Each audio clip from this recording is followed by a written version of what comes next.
Champs begin their quest for back-to-back titles on Sunday afternoon when they play host to the streaking BC Lions in the Western semi-final. Calgary may hold the edge in the season series, but BC has been a different team in the second half of the year, ever since rookie Jonathan Jennings has taken over the reins at quarterback. With Jonathan Jennings playing the way he has and making plays and extending plays that, most quarterbacks would be sacked or tackle for losses in, I definitely think that there's another dynamic added to our offense now. He's probably one of the best young quarterbacks that has taken the snap this year.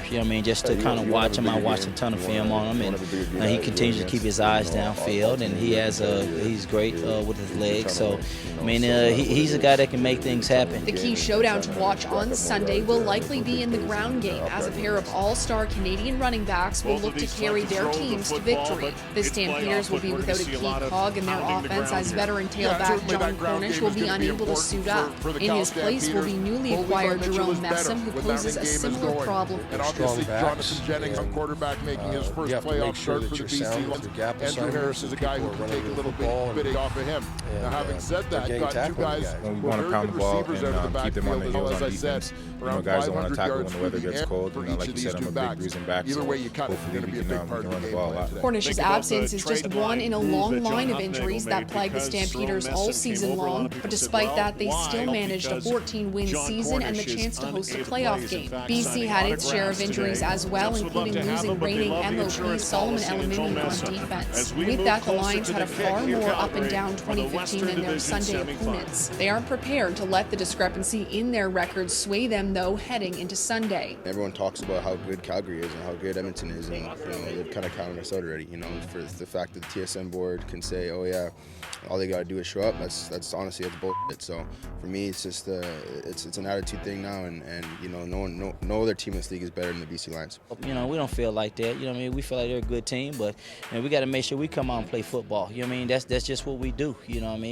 We won 14 games for a reason. And they won 7 for a reason. The Lions are relishing the underdog role in this game, knowing they are more than capable of competing with any team in the CFL. They'll have their work cut out for them, though, against a notoriously steady Rich Stugler defense in Calgary. You're going against a bend but don't break defense. You just have to be consistent as well, and just find ways to execute. Take advantage of the things that they give you. It's just about playing football and about doing the right things. If you do the right things and we stay away from penalties and make plays and execute like we can, there's no team on our schedule we can't beat. The Lions are playing their best football when it matters most, but will it be enough to overcome the defending champs at McMahon? We'll find out on Sunday as both teams look to punch their ticket to the Western Final in Edmonton. Lions and Stampeders, Sunday at 4:30 Eastern, 1:30 Pacific on TSN. The defending Grey Cup champs begin their quest for back.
gentlemen, this past week on Remembrance Day, we reflected on Canada's war dead and thanked those served and serve in our military.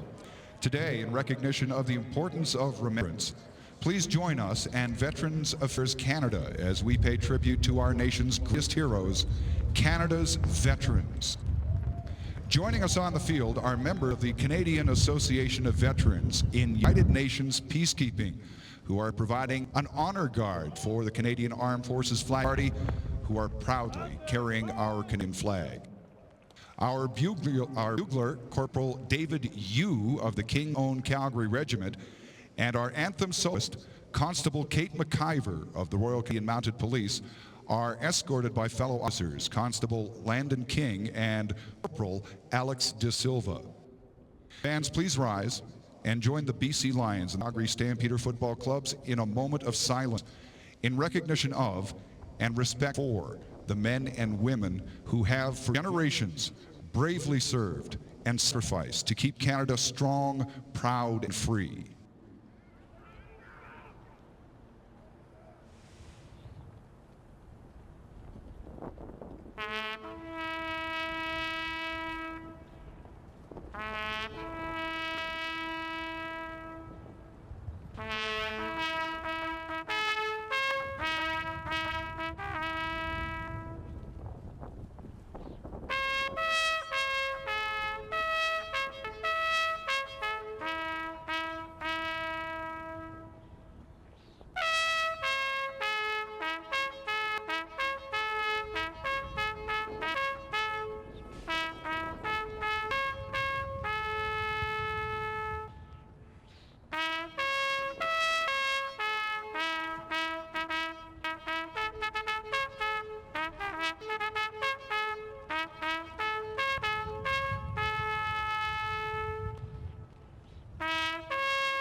In addition to remembering and honoring Canada's veterans, we would also like to stand in solidarity with our friends across the Atlantic.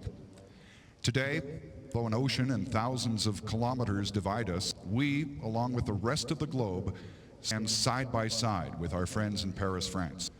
We now ask you to join us in a second moment of silence as we show our deepest respect for those lost and affected by this senseless act against humanity.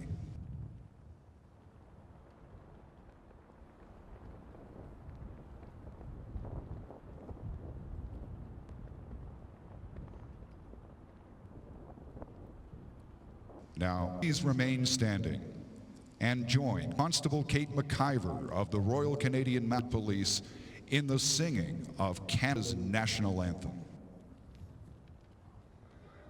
Oh, Canada, our home and native land, true patriot love in all thy sons' command. Quand ton bras s'est porté l'épée, il s'est porté la croix.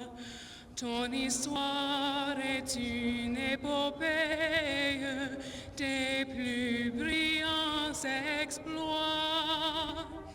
God keep our land glorious and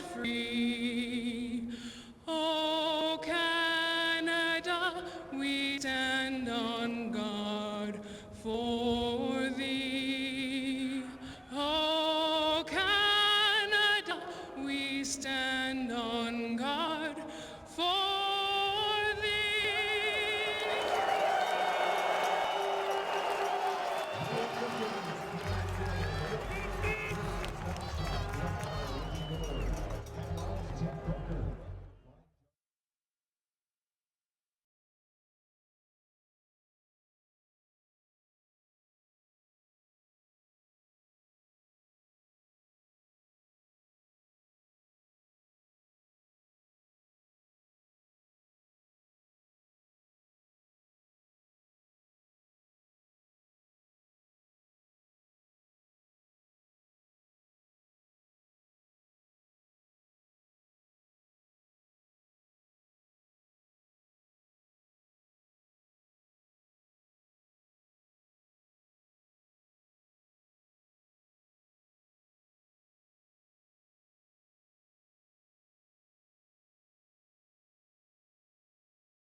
Logo is tails. BC, you're the visitors, like to call the coin. And your choice is tails, okay? Tails is the call. Mr. Hare, pass the coin to you. Oh, we'll redo that. We weren't live. Okay, we're gonna redo that coin toss. We're gonna get it up in the air there.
Semi-final win, and you stay in and you play in Edmonton against the Eskimos next week. The underdog Lions, the favored Calgary Stampeders. Well, let's start with some similarities between these teams. For the Calgary Stampeders, at quarterback Bo Levi Mitchell, young gunslinger, 25 years old, record of 13-4 this season. He's going to rely in the backfield on a Canadian running back who rushed for over 1,000 yards season. Jerome Messam finished number 3 in the NFL in that category. He replaces John Corn today. For the BC Lions, it's another gunslinger, Jonathan Jennings. 6 starts this season. He went 3-3, but has been hot over those 6 games. 15 touchdown passes versus 7 interceptions, and he too will rely on a Canadian running who rushed for over 1,000 yards. Andrew Harris, second in the Canadian Football League in that category in 2015. It is a beautiful day for November, couple weeks away from the Grey Cup. Sunny but windy. BC won the toss, and already wind factors in here. The ball was on the tee. Richie Leone will have to tee it up again. Matt Walter, Sky Dawson are back for the Stampeders. Their third uniform, the Blacks. Here go, Western semifinal. Ball is in the air. The playoff is underway. It's Dawson trying to find his seam. He gets outside and knocked out of bounds by the daddy, Adam Bighill. So the Calgary Stampeders trot out their offense, led by Bo Mitchell. Bo Levi Mitchell, the division's finalist, most outstanding player this season. Plenty of help for him. Jerome Messam, more carries over 10 yards than any running back in the league. Eric Rogers, more carries over 30 yards than any receiver in the CFL. And on the O-line, the very versatile Sir Wilson. He was their top lineman this season. Put 4 different positions along that O-line, everywhere but center this year. The wind blowing from right to left on your screen. Again, BC won the toss, deferred to the second half. A little pass out of the backfield to Mark McDaniel right at the line of scrimmage. No game to play. Quick play action off the bat as you take a look at the BC Lions defense. All starts in the middle. Adam Bighill, second career 100-plus tackle season. He posted a career high 121 this year. Mikhail Brooks, the fifth-year man, led all interior D linemen with 50 tackles. Ryan Phillips, 46 career picks here on his 33rd birthday. Phillips tied for the league lead with 6 this season. Lions will rush 3, throwing down for Bo Levi Mitchell. He goes deep, over the top and overshooting the intended target. Eric Rogers, CFL's lead receiver, an outstanding year. A very quick out for Bo Levi Mitchell and the Stampeders. Well, strong wind at the Stampeders back to start this football game. They take this shot as they get Roger open down that seam. Trying to immediately stretch that defense. This is what Eric Rogers does so well. As you mentioned, over 1,400 yards this year. Big frame, runs well, long arm, great catching radius. Rob Naver with a big wind behind him. Booming kick to the sunshine. Chris Rainey will let it hop at the 5. Rainey's earned 2 kicks against the Calgary Stampeders earlier this season for touchdowns. Now Jonathan Jennings, the raw rookie in the Canadian Football League, makes his first playoff start. Yeah, we mentioned Jennings, 3 interceptions thrown in his only appearance against Calgary this year, but 15 TDs in his last 6 starts. He's got Andrew Harris, tied for the league lead with 400-plus yard rushing games. Manny Arsenault has been the go-to guy since Jennings took over. 40 receptions, 650-plus yards for him in the last 7 games. Javon Olafiore is the anchor of that offensive line and the West Division finalist for most outstanding O-lineman. Jennings, 24-year-old, hand off to Andrew Harris. We're going to talk about both backs today, who both wear number 33, both Canadian backs, a 3-yard pickup. Trying to keep Andrew Harris in check. Number 1 guy charged with that task is Juwan Simpson, the middle linebacker. He makes his return to lineup for the first time since September. Charleston Hughes, another key defender, is out. Frank Bell is in for him at defensive end. Freddie Bishop, the other bookend, tied for 4th in the Canadian Football League with 11 sacks this season. Jennings up and throwing into traffic. Levette Hawkins has the catch. And a first down for the former NFLer. Played with the Tennessee Titans, and Lavelle Hawkins did not play a lot this season, but a 14 pickup. In the time he spent with Jonathan Jennings, the Lions, he did a lot of this. Yeah, Hawk has been the other big play guy. Is he and Manny Arsenault each average over 15 yards a catch for the season. The only other team have a duo average over 15 yards a catch, the Saskatchewan Roughriders, with Ryan Smith and Naaman Roosevelt. In shadows, it's Harris, left side. Mayo drags him down, an 8-yard run by Harris, who was the leading rusher going into the final game of the season before he was knocked off by Terrell Sutton of the Montreal Alouettes. Yeah, very different situations, obviously, BC and Montreal going into the final week, and that impacted how they employed their running back. Nonetheless, Got these two Canadians, Harris and Messam, both over 1,000 yards, both over 1,500 yards from scrimmage. A couple of dual tracks we'll see go head-to-head today. Once again, the carry from Harris and brought down by free safety Josh Bell, who was coming up, spying that quickly on the blitz. No gain. It'll be third down, and the Lions will bring out their team. Good timing here from the free safety Josh Bell, as you're going to see him sneak up, come into the box on this one.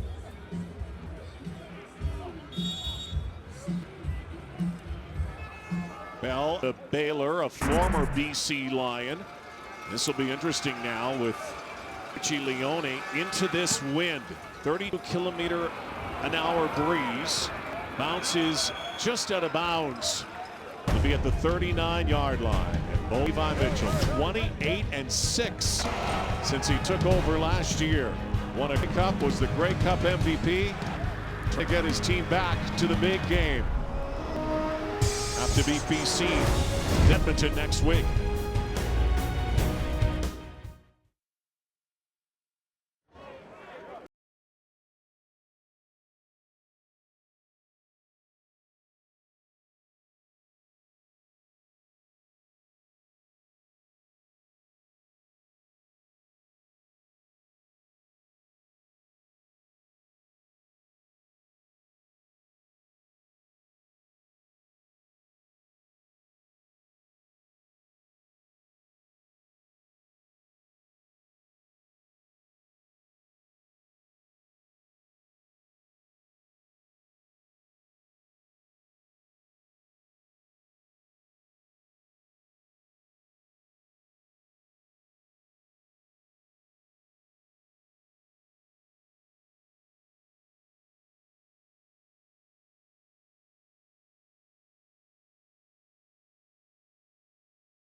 Stampeders bring their offense back out. Second series went 2-0 in their first. Now Jerome Messam with his first touch. What a trade day deadline acquisition by the Calgary Stampeders, who got Jerome Messam from the Saskatchewan Roughriders. Yeah, and you talk about the top Canadian running backs in this league, obviously. Andrew Harris, John Cornish have been mentioned a lot. Jerome Messam, the 2011 most outstanding Canadian in the CFL, picked up from the Saskatchewan Roughriders at the deadline. There is number in 2 games with the Stampeders. Second down and 2. Pounding the ground again is Messam. Brampton, Ontario native, who's been around, of course, was with the Lions, then the Eskimos, the Alouettes in Saskatchewan. Has become a real insurance policy for the Stampeders, who are without John Cornish for the foreseeable future, out with a concussion. It allows them to preserve the ratio, and it makes for not a bad matchup here today for Calgary with Messam in the lineup against BC. Nearly 30% of his yards from scrimmage this season were accumulated in 4 games against the BC Lions. Pistol formation again. They'll give it to Messam again, and he is brought down very quickly by Cale Brooks, and into that white wall. 1 yard pickup for Messam. Well, the combination at tackle of Brooks and Inter inserted into this lineup to stop the run for the BC Lions partway through this season. Brooks is a guy who come quite a force, as we mentioned off the top, leading all interior defensive linemen in tackles this season. There is an injured Stampeder on the field. It's Pierre Levertu, and this is a team that has gone through 9 different starters, 13 different players on their offensive line, which has been decimated this season. Well, the fascinating twist that it creates immediately is football game. The 6th offensive lineman for Calgary in this game is Quinn Smith, the guy who was drafted and started the year. Defensive line, they needed the depth more on the other side. Smith enters the game right now. We'll step aside at McMahon Stadium in Calgary. Western semifinal will continue.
From the sideline, Spence Wilson will handle the snap for Bo Mitchell.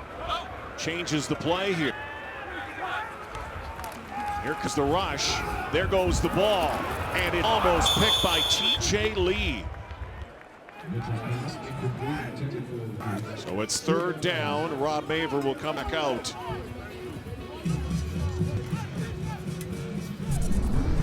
And the BC Lions bring the blitz here, 6-man rush. Mitchell's got time to stop. He's got that faith in Eric Rogers on the side because he has such a height advantage. We talked about the catch radius. This is a guy who can jump, a track field guy, long and triple jumper as well as a high jumper in college at Cal Lutheran. And long as he'll go get the ball, so Mitchell takes a shot there. Rob Maver will put this one in the end zone for a single point. Had to get the coffin corner, did not. First point goes to Calgary with the breeze here. Young Jennings, the kid. First season in the CFL, first playoff game. Lions go back on offense in a moment.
if the BC Lions are going to find a victory, they're going to have to do it against the top-ranked defense of the Calgary Stampeders. An amazing 16.1 points against, #1 in the red zone, and 1 point that's not talked about enough. They will not beat themselves. They won't give you the big ball, and they're the least penalized defense in the league. Thank you, Benny, in the league. And he's in his A game. Sunglasses on. Jonathan Jennings with 2 yards. This is a team, the BC Lions, with Jennings.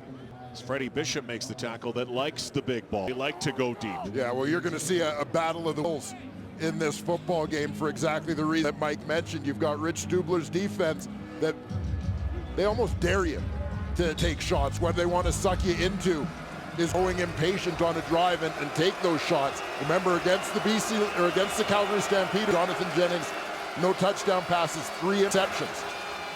Back to pass this time, 3-man rush. He was looking deep, now goes over the top. Catch is made on the far side by Brian Burnham. Burnham, who did not play last week, the inconsequential finale between these two teams. Burnham did not play, nor did Manny Arso. So Burnham with a 24-yard pickup immediately into Calgary territory. Brian Burnham's going to start to the field side of this formation and work his way in the hole towards the boundary side. He's got those clearing routes. Lavelle Hawkins in particular. His 2 defenders deep, opens up a soft spot for Brian Burnham underneath, second level. Pistol formation again. Hand off to Harris. Harris brought down by Bell again, and also Juwan Simpson. Juwan Simpson back in the lineup for the Calgary Stampeders, as Dwayne Ward mentioned. First time really in a couple of months. He really is the heartbeat of their defense. No question, Juwan Simpson brings an energy and intensity to this Calgary Stampeder defense. Obviously, the group performed very well without him while he's out with that shoulder injury. Deron Mayok over in the middle, he was their nominee for most outstanding defensive player, but they look for a lift nonetheless from number 12 here today. 2nd and 1. Well, keep it on the ground. The rock to Harris, and he'll get the first down. You think John Simpson was a little amped up this one?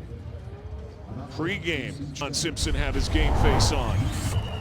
No question, as the teams cross paths, early going, a little jawing between Micah Johnson and Kareem Smith. Juwan Simpson, he wanted his piece of the action. Between me and you, for me. Just between me and you, come me. Obviously, so did Matt Arsenault.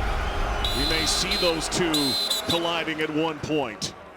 Perhaps crossing pattern, and there was a whistle flag here. Procedure, BC number 50. 5-yard penalty, remains first down. Kirby Fabian. The infraction. Our referee today is Dave Foxcroft. Be 1st and 15 now from the 41-yard line. Edmonton waits and watches and wonders who they will meet next week. Earlier today, Hamilton on a last-second field goal eliminated the Toronto Argonauts. They'll go to Ottawa. Jonathan Jennings now. Shotgun again. Drop play to Harris. Rumbling right side, and Andrew Harris close to a first down, a 14-yard pickup. They do a nice job getting Walker up to Juwan Simpson. He's trying to scrape to the side on the play. They get just enough of him to allow Harris to slip by. Again, a penalty flag and some tempers here. And they're going at it now.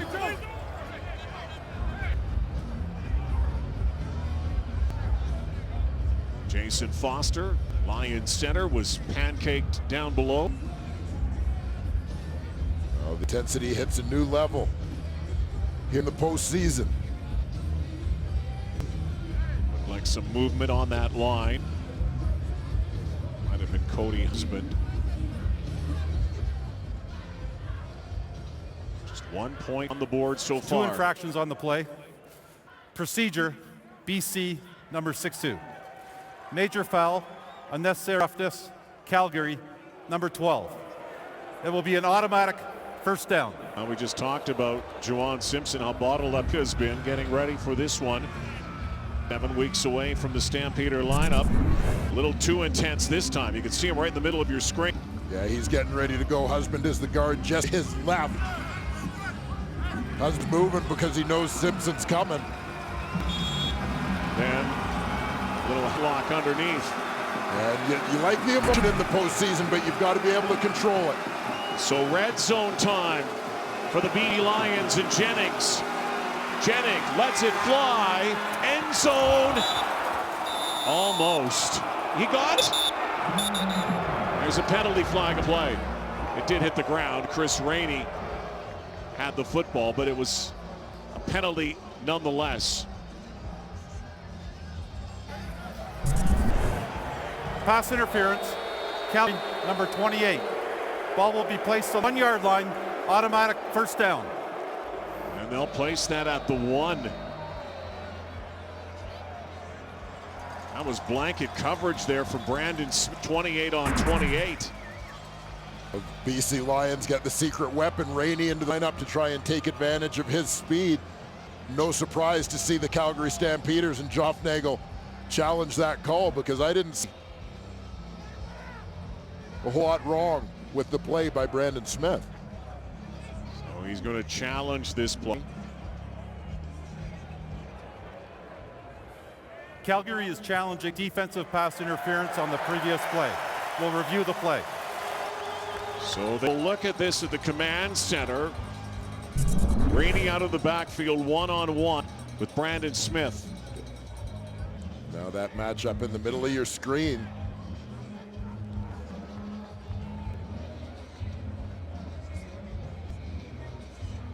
Might be a slightest of touches there, but nothing that's impeding the receiver.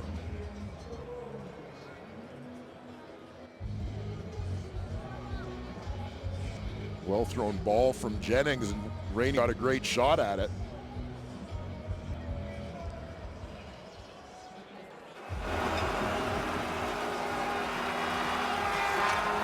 Again, Huffnagel 5 of 12 on challenges this season.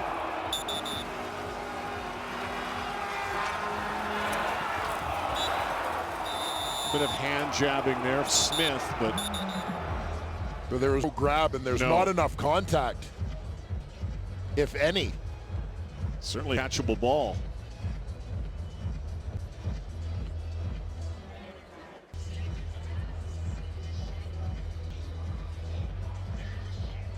They're getting a lot of looks back at the command center.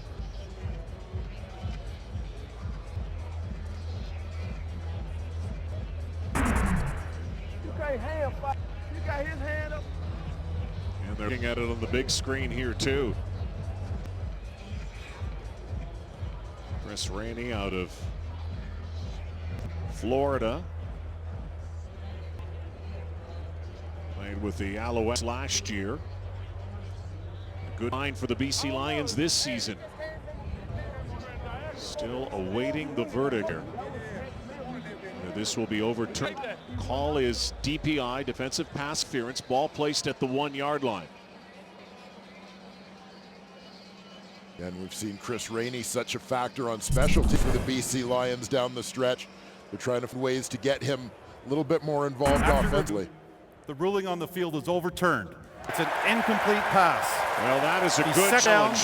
On the 17-yard line. Huffnagel on nothing from his vantage point. Then it was confirmed on the big screen. Confirmed back at CFL command. So instead of the 1 yard line, back to the 17 they go. It'll be 2nd down and 10. As you said, a good challenge there for John Huffnagel, and good coverage on play by Brandon Smith as he's rewarded. 5 minutes to go, opening quarter. Just a still point on the board so far. Jennings takes the snap now. Little down to Andrew Harris. Harris plowing forward. It's like a 9 yard gain. This is going to depend on spot. We'll see if this will be a first down, whether they will go 1st and goal. It's not. It'll be 3rd down and a long one. Decision time here for Jeff Tedford and the BC Lions. Well, nice execution on the play as the secondary blitz was coming. Brandon Smith, the halfback, was blitz on the play. Andrew Harris let go, just slipped into the space vacated by that halfback for the screen.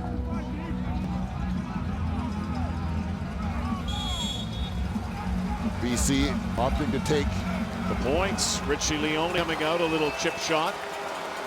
So ate up a lot of the clock here against the wind, remember. Tough angle for Leone here on a field goal from the hash. Near the 16-yard line, there's the angle for Leone, who put through, and the BC Lions are on the board. Not much off early on here, 3-1 Lions.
Different ways, so we gotta always be heads up, right? Yep. Always keep your head on the swivel to what's going on. All right, take the fight to them right now. Yep. Good decisions, out hit them, out hustle them, out execute them. Let's get this thing done. Let's go. Let's go. Yeah. Time to go out and play championship football. Okay? The recipe doesn't change. Okay, with great effort, emotion, and execution. Okay, playing with discipline, great ball security, great tackling. Great ball security and discipline, and being the more physical team. If you do all of that and handle whatever adversity may arise with poise, you will win this game. Win this game, man. Let's go. Two inspiring speeches from two guys who used to coach together here in Calgary, and John Huffnagel and Jeff Tedford. Sky Dog began the season with the Edmonton Eskimos. Down here in Calgary now, up at the 35-yard line. Interesting to note in those speeches, much talk there was about execution, ball security. Those are all playoff terminologies. Yeah, big things at any point in the year, but obviously it all becomes a little more magnified as you hit the postseason. John Huffnagel, obviously a guy who's been through these wars many times in the Canadian Football League, a head coach here in Calgary since 2008. Jeff Tedford, he's been in plenty of big bowl games during his college coaching career, but his first game as a head coach in the Canadian Football League today. Here's the heat again, and overshooting the back out of the field, Jerome Messam. Once again is Bo Levi Mitchell with an injury date. On the sideline for us today is Farhan Lalji. Farhan. Thanks, Rod. We saw earlier Pierre Lavertu walking to the Stampeders locker room with an apparent right hamstring injury. Now, they may MRI him because there's a machine close by to determine whether or not it's torn, but right now there's in a lot of discomfort going off. It took a while before we were able to actually evaluate him, but doesn't look like we'll see him until at the very least the second half. So Smith now in along the offensive line with Spencer Wolf, the center. Thank you so much, Farhan. There is Wilson. Bo Mitchell, very subpar start here, 1 for 4, and that looked like it hopped. There's a penalty flag over near the 40-yard line as well, so incoming pass and a penalty. Intended for Eric Rogers. 3 minutes to go, opening frame. This is a Calgary Stampeder team that notoriously have been slow starters. Offside. Calgary number 80. That penalty's declined. It'll be down. Just one quarter where the differential is in the negatives for the Calgary Stampeders. That's quarter number 1 at -21. They only scored 1 touchdown on an opening series all season long, and that now maybe little overinflated sometimes statistically, but the bottom line is this is a team also that's 14-4, and again, another penalty flag. It is not how you start, it is how you finish. Well, this is a game, though, given the wind, you want to start better. Calgary, number 94. Fire penalty remains third down. Calgary Stampeders are in a situation where BC chose an end. The result of the coin toss, and BC actually one toss deferred the way things played out. Calgary chose to take the ball to receive. BC chose to defend an end. So BC chose the win in the second quarter. So Calgary, the win, they got to try and make hay here a little bit in the first half. BC's winning in time of possession, and obviously in yardage and score, most importantly. Here's Rainey, splitting a seam now, and the 32-yard line. So up comes 23-year-old Jonathan Jennings. Wasn't even a household name in his own household a few months ago, but in BC he is now, and his coach says he's grown in front of everyone. He possesses a lot of poise. That's one thing about Jonathan. He prepares very well. He's confident in what he does. He's very humble, very focused. But I think every time he takes the field, it's the same approach. He doesn't get too high or too low. He's got more experience under his belt, understands what the game's all about, and looking for a good game from him. He has been impressive. Jonathan Jennings out of Saginaw Valley State, Division II team in Michigan. Last playoff game was 2 years ago, his senior in college. Reverse to Burnham. The numbers speak for themselves with regard to Mr. Jennings. Here are the numbers over the last 7 games among Canadian Football League quarterbacks. You've got a bunch of other guys right below him. Each one of them is team's nominee as most outstanding player, yet it's Jonathan Jennings who lead way in touchdown passes during that stretch. Chatting with him yesterday, you really get a sense of how he is not intimidated by this environment. Very poised. Second 8, chucks it out, and this is picked up, and Keon Raymond is going to score. Touchdown, Calgary.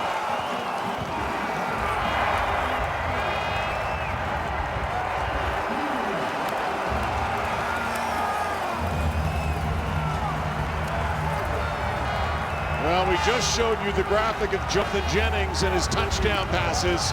This was a touchdown pass, but to the wrong before. Well, Keon Raymond is a veteran guy who has a knack for big plays at big times. And here he's in coverage on Burnham, and this is a ball Brian Burnham's got to catch. He's just a little bit of separation, but that one ball allows the ball, Keon Raymond, to make a play. 4 interceptions him this season, 1 fumble recovery. It's the second that he's taken back to the house in 2015, 1 in the regular season, now 1 in the playoffs. This is a team that constantly goes for the 2-point convert. They will again. Middle throws, not this time though. So a pick 6, Keon Raymond. Hey, domination on 3, 1, 2, 3. First team to the end zone. They drink it up on the sideline. And we'll take a look back. Brian Burnham's the number 3 receiver on this one. He's running that route, timing route. Keon Raymond times break perfectly, and the bobble of the ball plays out perfectly for the Stampeder linebacker. He may have even gotten a hand in there. 38-yard interception for a touchdown. Kahari Jones, who's in many of these playoff games as a player, now as a coach, talking with his young quarterback now, and you don't even have to have subtitles to know exactly what he's saying. Yeah, trying to get things settled down. I love you. I love you, Mama. Yes, sir. Yes, sir. Uh-huh. That's what I do, baby. My house. That's what I do. He has done that a lot, Keon Raymond, one of the best ball-hawking linebackers around. So, final minute of this first quarter. The Stampeders do score with the win, but their defense does the scoring. Rainey spinning, knocked down at the 20-yard line. Go down once again to the coach, Mike Benavides. Guys, the Calgary Stampeders needed a boost. They needed a little juice, and that was a huge play. What the Stampeder defense is doing is really taking a look at his stare, being the Jennings, and they're doing a great job jumping around. Should have picked earlier on by McDonald, and that was a huge play. Every time we play these guys, we said, watch out for Raymond. He's a game changer. The guy with a great nose for the football, as we mentioned. You know, Mike talked about the near pick by Brandon McDonald. That was on the first pass of the game, thrown by Jonathan Jen out to the flat on the boundary side. It was one where Val Hawkins made a catch. McDonald gimbled on it and didn't quite get there, as Hawkins turned it into a nice gain. But Jennings taking some chance, throwing into tight windows, and that time Keon Raymond made him pay. Long field now, the BC Lions. Harris. You know, you look at how this has all changed. Keon Raymond with the picks and that successful challenge as well. And Raymond has had a bullseye on the BC Lions. Well, he's had maybe the one guy in the league who's had Jonathan Jennings' number early in his career. Remember, Jennings came off the bench, played the second half of that game against Calgary back in September. Threw creeps in that game. Number 25 was on the receiving end of two of them. Could be the final play, barring penalty in this first quarter. Jennings is snuffed out. And Micah Johnson with the sack.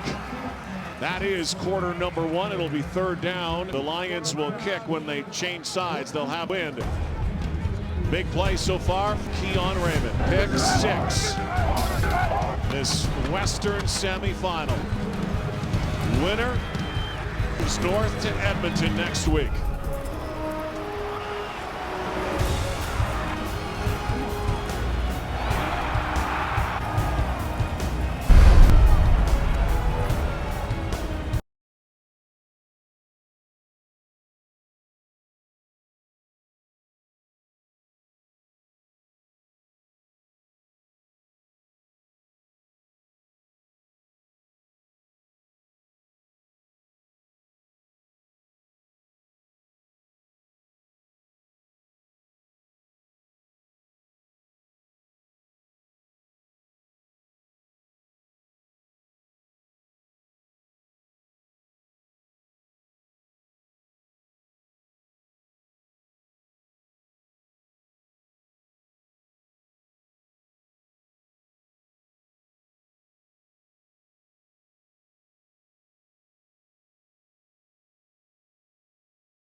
Turn over a successful challenge as well by the Calgary Stampeders. Yeah, and obviously that one that changed a likely touchdown into a field goal for the BC Lions. BC with Jonathan Jennings at quarterback and the things they did defensively, a very good job in the first quarter. A quarter played against the wind. You want to eat up time. They doubled Calgary in terms of time of possession. You need the drives, you try to take care of the football. They kept Calgary off the field. You saw Bo Levi Mitchell with -1 passing yard with the wind the first quarter of this football game. So if not for Gamble throwing that out route where Keon Raymond made him pay, all good. But nonetheless, it showed how mistake-free, how perfect you have to be against the Calgary Stampeders, that so few mistakes, they're still down 7-3 after 15 minutes. Richie Leone, who leads the CFL, hunts over 50 yards. Picked up, scooped up by Sky Dawson. And then a dropped downfield 57-yard boot from Leone with the wins. Bo Levi Mitchell, his passing numbers -1 yardage right now. The benefit of his defense scoring. Stampeders leading 7-3 here early second. And for Bo Levi Mitchell, again, the West Division finalist for most outstanding player this season, 13-4 record as a starter. We look to see him get the ground game going here. Starts the second quarter going into the breeze. Handed off to Dumfries. The bulldozer, Jerome Messam, and a penalty flag on the other side. A lot of penalties far. This Calgary team, by the way, the least penalized team in the CFL. C, middle of the pack. Major foul, face mask, BC number 53. 15-yard penalty, automatic first down. Lex Bazzi got a grip on the grill. Take a look, Bazzi, right in the middle of your screen on the tackle, reaching with that right hand, catches the face mask. Bazzi, a big part of that D-line rotation. He's had 4 sacks over the last few weeks to finish with the team lead and 8 on the season. With the penalty, 23 net yards. A little confusion there for Bo Mitchell. Checked down by Alex Hoffman-Ellis. Knocks him out of bounds. Bo Levi Mitchell, the Western Division most outstanding player candidate. He would win hands down if not for Henry Burris. Yeah, the remarkable season, Henry Burris, but Bo Levi Mitchell, over 4,500 passing yards this year.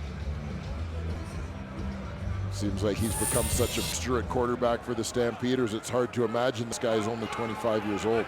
2nd and 8. All began last year for Bo Mitchell take over the reins of the Stampeders. No quarterback in CL history has had a better start after 30 games. 28-6, and Messam plows forward. First down inside 30-yard line. 10-yard pickup. Well, this is an element of Jerome Messam's game. The Calgary Stampeders really like a guy somewhat underrated.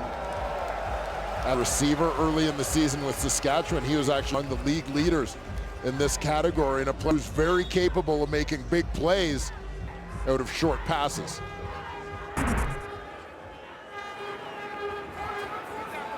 ideal situation for the Stampeders, able to pick him up from Saskatchewan on deadline day. Bo Mitchell throws now, end zone, has a man.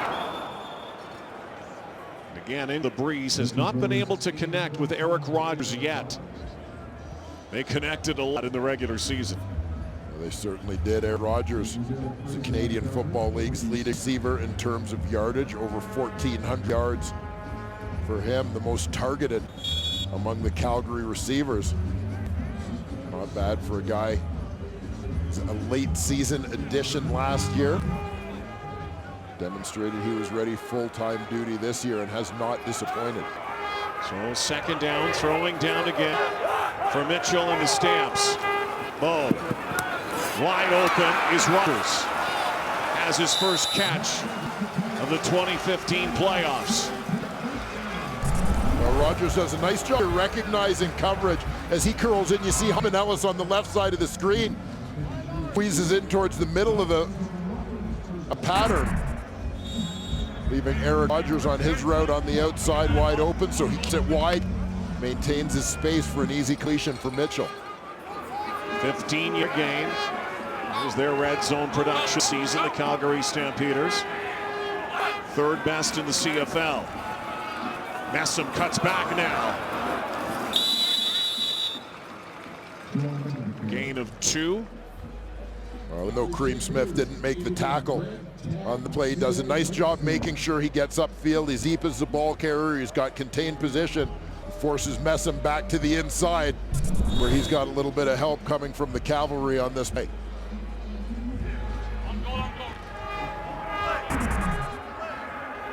Stampeders' last 12 trips to the red zone have resulted in 9 TDs late in the season. Trying to punch it home again. And a will. Touchdown, Rogers.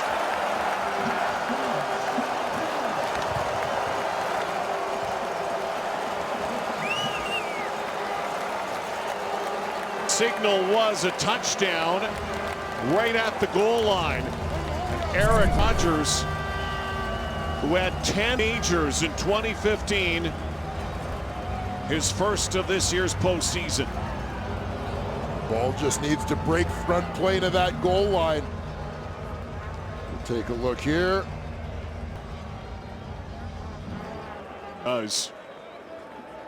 Good call on that line. And Eric Fraser just a split second late. Arrived.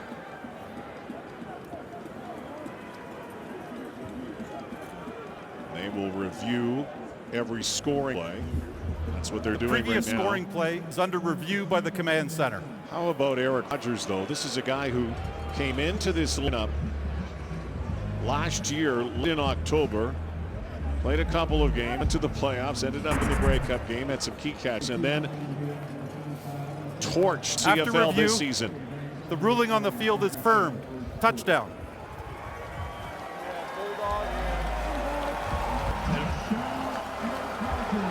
He has been the touchdown maker of the Calgary Stampeders. You look at last season, 4 touchdowns. Just a handful of games for him late last year. Got off to a torrid start this year. Cooled down a little bit through mid-season. Obviously looking to pick back up the pace here. Again going for 2. And it is caught. Anthony Parker with a great catch for the 2-point convert on a bullet from Bo Levi Mitchell. Anthony Parker had a big game last week in that season finale against BC. Nice catch against tight coverage there. See if this is a catch right here. Great angle. Looks like the arm stays underneath the ball. So they'll review that as well, but I think that's 2 points for Anthony Parker. Calgary Stampeders have turned this thing around completely. Bo Mitchell and Eric Rogers combined. 2 points again from Parker.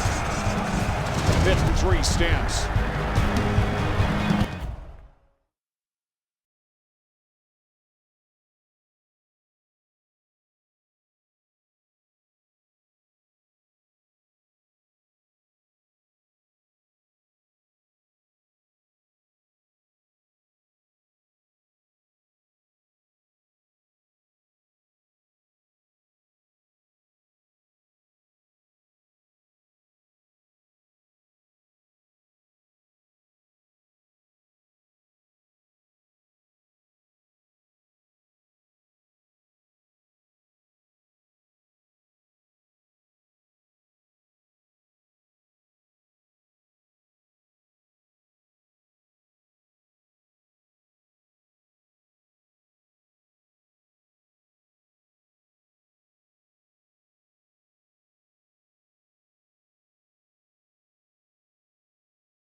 On the end zone. My neighborhood. Let's go, baby. Gotta get this win. Mr. Rogers' neighborhood. A little harsh entry into the neighborhood this time, but he's visited it 11 times in 2015. 10 in the regular season, once in the postseason. I'm sure a shout out to Mom Carey, who is. They do a little kissing back and forth. His mom's his biggest critic. Make sure you guys wear a mask. A little trash talk. Mom likes when he's okay. She likes to see him take on hit every now and then. Tells him you needed that.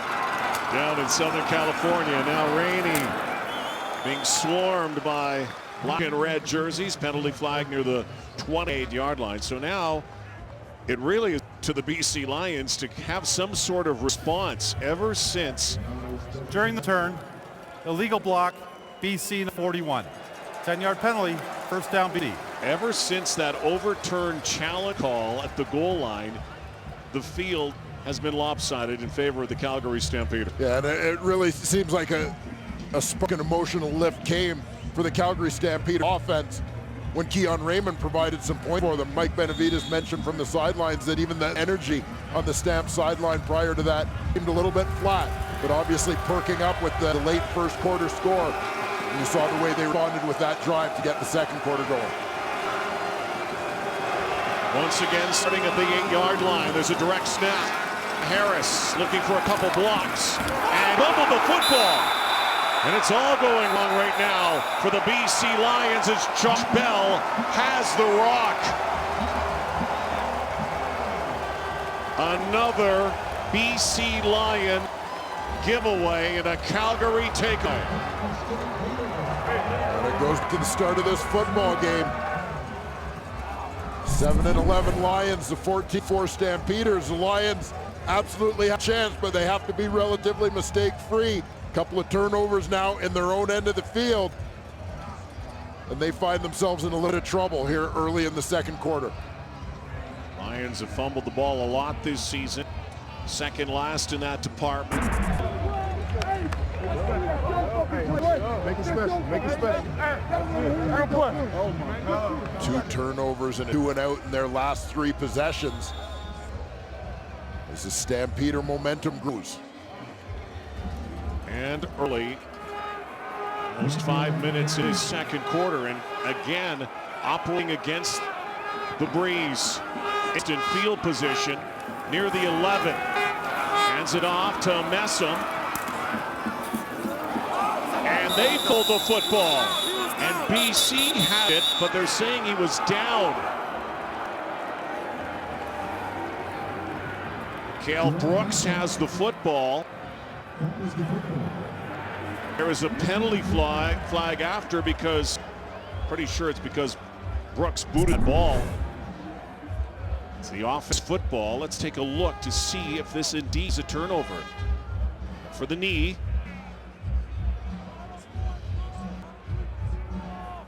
There's the fumble.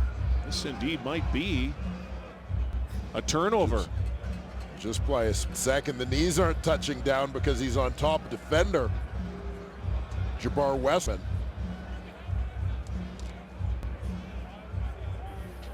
The ball to the play. Objectional contact, BC. The previous fumble turnover is currently under review by the center.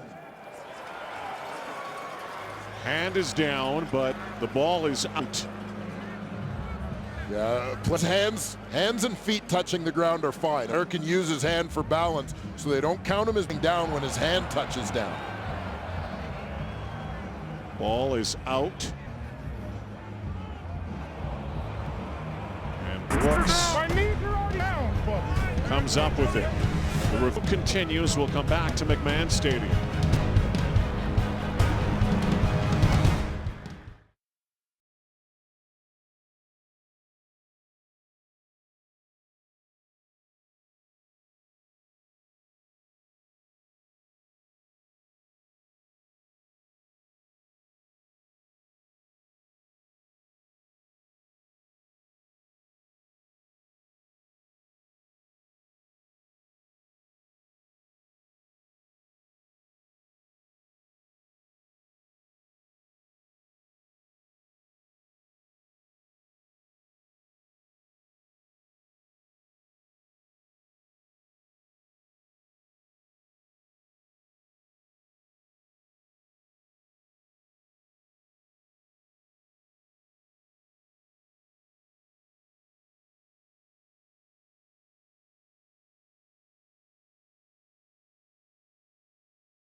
Keep a close eye on that left knee of Jerome Messam. I think that ball is out by just the narrowest of margins. Well, the offenses were on the field there. Here's the official announcement.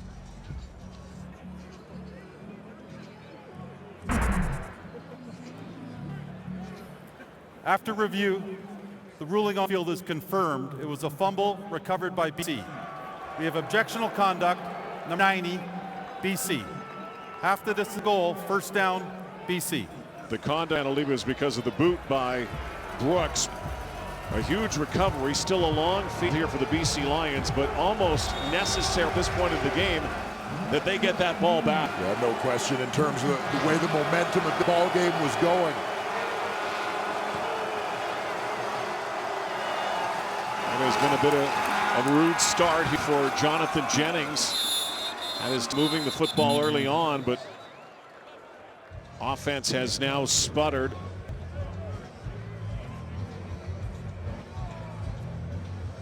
Jonathan Jennings again did, in terms of managing things, managing the clock, managing the wind, and so on.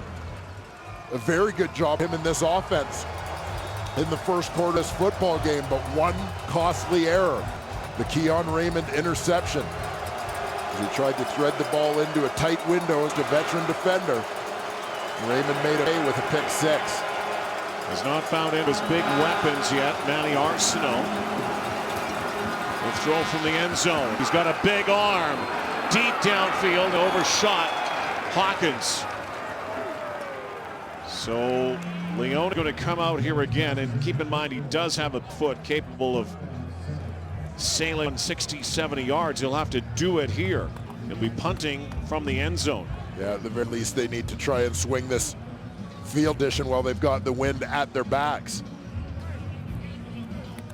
Jennings on that pass appeared to get locked in. That shot to Lavelle Hawkins. For Sky Dawson out of TCU. Spent some time, and they're not even going to get out. They're going to give up two. Give up the two. Stamps will lead 17-3. Bo Levi Mitchell. Another outstanding season for the 25-year-old from Katy, Texas. Stamps all in a moment.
Head coach in waiting, Dave Dickinson on the sideline. More on the Stamps offense in this game. Let's go down to Mike Benavides.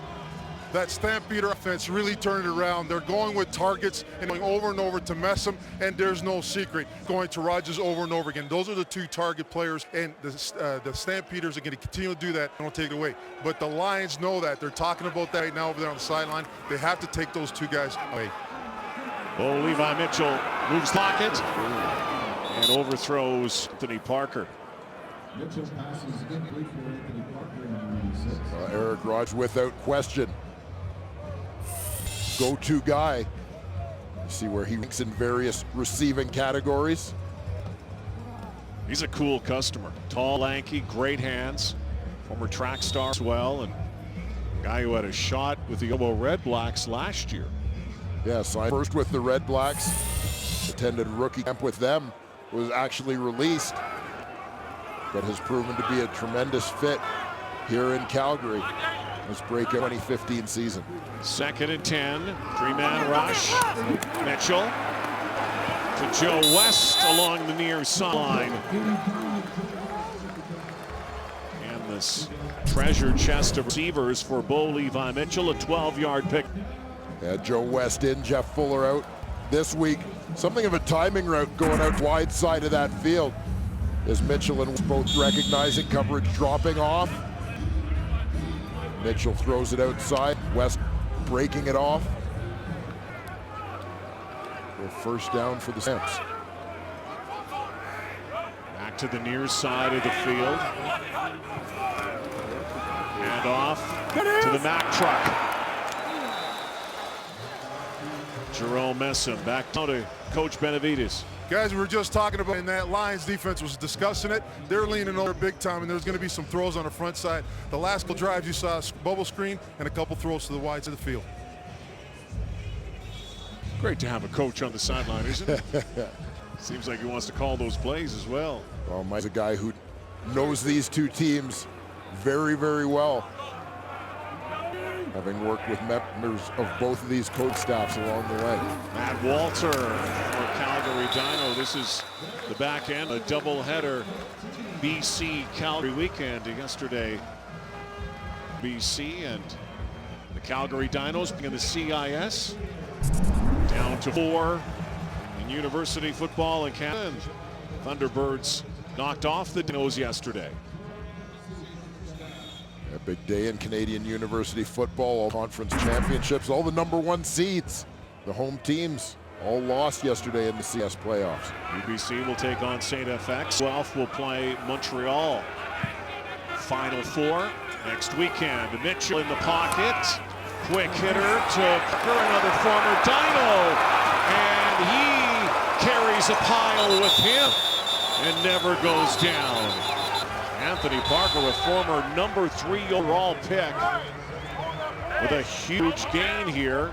22 yards, about 16 after the catch. Well, keep an eye here on the right guard. Former defensive tackle, Quinn Smith, doing a pretty nice job as he gets out in front.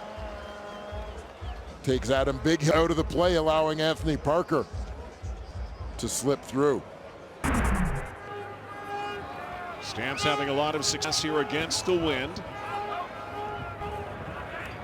Already a 2-touchdown lead. Play action again.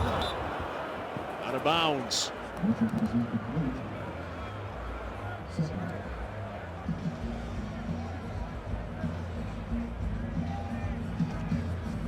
Wise beyond his years is Bo Levi Mitchell, and the lineage of quarterbacks in this city through the years. We were chatting with Wally Buono, GM of the Lions before the game, who used to be here in Calgary and really started that trend. They have had some outstanding ones. Bo Levi Mitchell, when all is said and done, could become one of the greatest ever. He's just 25.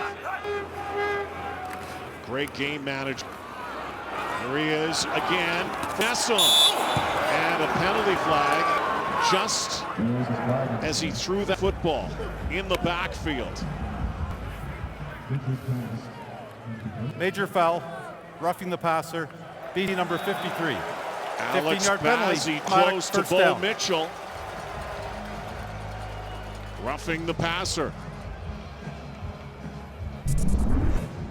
Bazzi is going to come from his defense end position and arriving just a little bit late with the contact on the quarterback. Got him right in the head. Yeah, well, the hands to the head.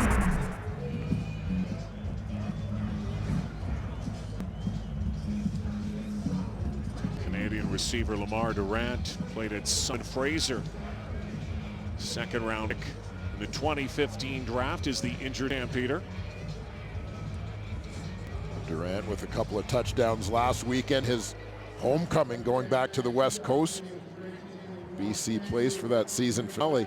Now that you're seeing the Stamps Canadian depth get tested a little bit in this football game, as we've seen Quinn Smith, converted defensive lineman, forced to play already on the offensive line as they lose an all-star in Pierre Lavertu. And now Lamar Durant goes down. They don't have another Canadian receiver dressed. The fullback, Rob Cote, would have to play some reps at slot back in order for them to preserve the ratio. Tega's coming in with an injury update. Here's Farhan on the sideline. Guys, we've been talking about Pierre Lavertu. He will not return. He's on the sideline right now in street clothes, actually playing coach. They're calling it an upper hamstring injury. He's done for the night. As for the Lions, we saw Alex Ellis and backup offensive lineman Cam Thorne get carted off. They're concerned about a possible fractured fibula for Ellis. He was putting weight on it and walking a little bit, but they are going to get him x-rayed right now. As for Thorne, possible broken hand or finger on his hand, so not looking good for either of those two as well. That means a bigger role for Boseko Lacombo, who will play full-time defense, assuming Hoffman Ellis to return. Well, that's something that'll impact BC Lions on special teams, as Lacombo, very capable of playing linebacker, a guy who really had a terrific 2015 season and played a lot of snaps, the key special teamer for them. Third red zone. Jerome Messam looking end zone. He got it. Touchdown. He's a bad man.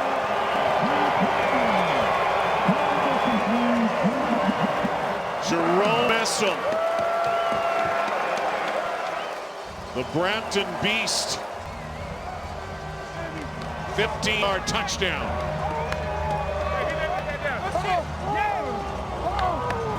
Jerome Messam puts the full skill set on display here. He's now up to 8 carries for 52 yards in this ball game. Little burst, runs through a couple arm tackles there. You see the move, space, and touchdown. End zone bow as well.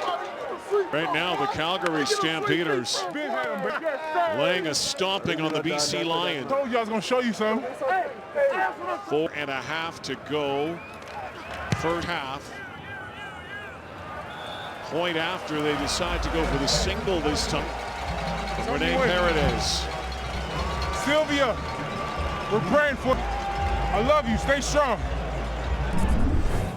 24 straight Calgary points. And how about the work being done not just by Jerome Messam, but by this makeshift offensive line, Spencer Wilson. If anybody questioned why this guy is Stamps nominee for most outstanding lineman, now this season has played all 5 positions along that offensive line, stepping into play center here in a playoff game, doing a terrific job. Raymond started all of this with that pick 6. Eric Rogers into the end zone. Now Jerome Messam, and again Jeff Tedford up against it with his BC Lions, coming in as the severe underdogs in the game. Got off to a pretty solid start. They were going to score a touchdown. DPI that was overturned. Next thing you know, it's 24-3. You need a spark in a big way. Rainey runs into his own teammates. Downfield quickly. Andy Aguilar, the former McMaster Marauder. So Jonathan Jennings trying to ignite something here. Well, Jonathan Jennings is a guy who has always had an affinity for the long ball. Maybe playing right into the hands of Rich Stubler here, as Andrew Harris potentially becomes a factor as they try to make up this 3-score deficit. Their longest completion so far, 24 yards. On roll, Sean Gore stretches forward and looks like he's going to get the first down. Nice effort by Gore after the catch to move the stick here. Just sheer will fighting through a couple of Stampeder tacklers. Like the play call from BC, moving the pocket, Andrew Harris out in front to help set the edge for Jonathan Jennings. Lions first down in the second quarter, late second quarter as we get close to the 3-minute warning. The other number 33, Andrew Harris, has 3 or 4 yards. Juwan Simpson in the middle. It's fascinating to see Andrew Harris and Jerome Messam doing battle here at this stage of their careers in a big playoff game, as the careers have always been somewhat intertwined. Part of the reason the BC Lions were able to go with a Canadian starter at running back was because they had depth at the position. The time when Andrew Harris breaking in, Jerome Messam was a BC Lion. A couple of great non-drafted finds by the BC Lions done in their Canadian scouting at that time. Jennings will air it out, three-man rush. Uh-oh, look out, down he goes!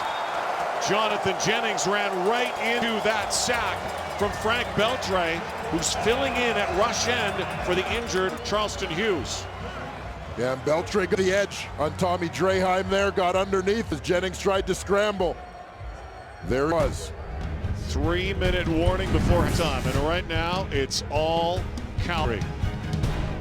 Laying a licking on the BC Lions.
Well, John Corn giving us our sideline analysis because there is another Calgary Stampeder down. You never want to see a guy down, but they can't afford to have an O-line down, though.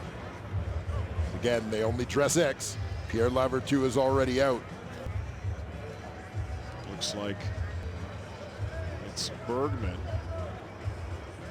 Left guard Shane Bergman. Already saw BC Lions, which I have not seen, have two players carted off the same card. We've had a lot of injuries in this first half. Bergman looks like getting up. Let's go down to Farhan Lalji once again. Yeah, guys, looks like Junior Turner is going in, as Dwayne mentioned. He dressed 6 offensive linemen with Quinn Smith already in the game and Bergman now injured, and it does look good for him. Turner, who has had some O-line experience earlier this year, early in the season, when went through all the offensive line problems. He's changed jersey numbers. 69 is what he's wearing now, and he looks like he's into the game playing O-line for Calgary. He's going to rely on his teammates a lot here to communicate his assignments and calls with him. Junior Turner, the Stamps nominee for most outstanding Canadian this season as a defensive tackle. Second defensive tackle. It used to be he and Quinn Smith, the two D tackles on the depth chart for Calgary at the start of the season. Well, now they're both on guard. Better be versatile. One of the things about the Stampers, the reason they are the defending Grey Cup champions, long been talked about, terrific job they've done with depth, particularly Canadian depth. It is being tested this season to its limit. So many injuries, and John Cornish even talked about it on the sideline. Once one player goes down, another steps up. But this is ridiculous. Yeah, when you see offensive line coach Pat Monaco pacing on the sidelines, a man who's going to earn his money today. Does he have shoulder pads? My goodness. 24-3 is the score. We'll try to get another update from Farhan on status of Shane Bergman. But for now, Junior Turner is in. Quinn Smith is in. A couple of defensive players playing on the O-line. Yeah, and again, we mentioned for BC with Lacumbo D and affecting their special teams. This affects the Stamps depth rotation now on the defensive line with Turner split over. We'll hand it off again to Messam. Bazzi comes up and makes initial tackle and helped out there by Jabbar Wesson.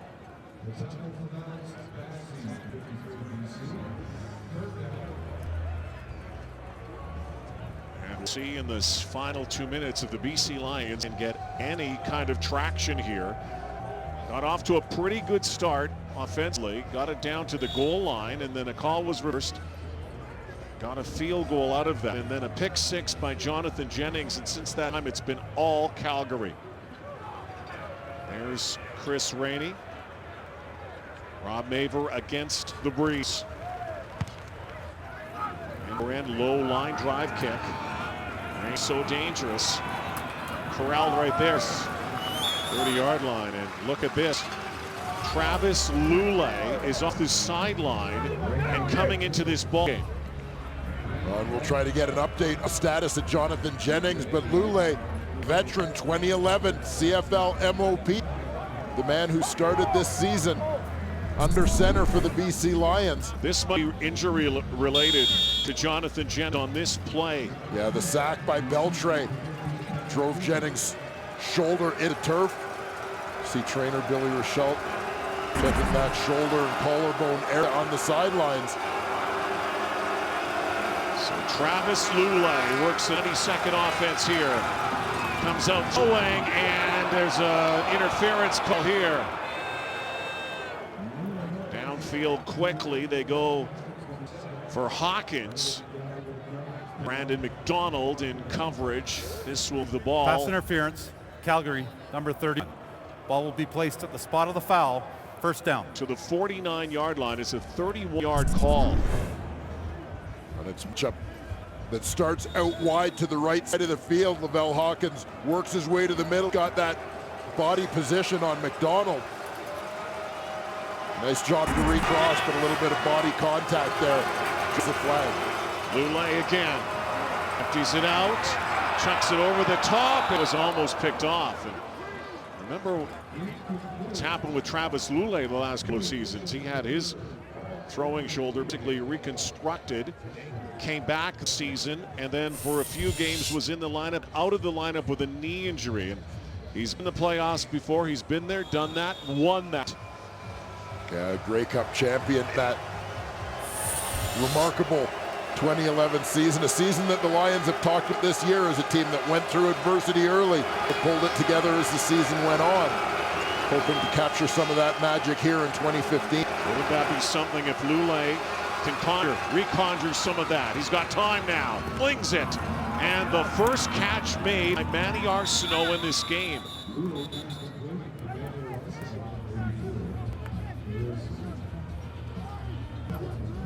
There is a penalty flag on the first sideline. Offside, Calgary number 95. A penalty declined, first down. So Travis Lule comes out throwing, has the ball down to the 26-yard line. Jennings still in pain on that sideline. Looks like his shoulder. Looks like it's Travis Lule's show now. That's batted down by Jerome Messam. Let's go down to the sideline once again. Here's Fawn.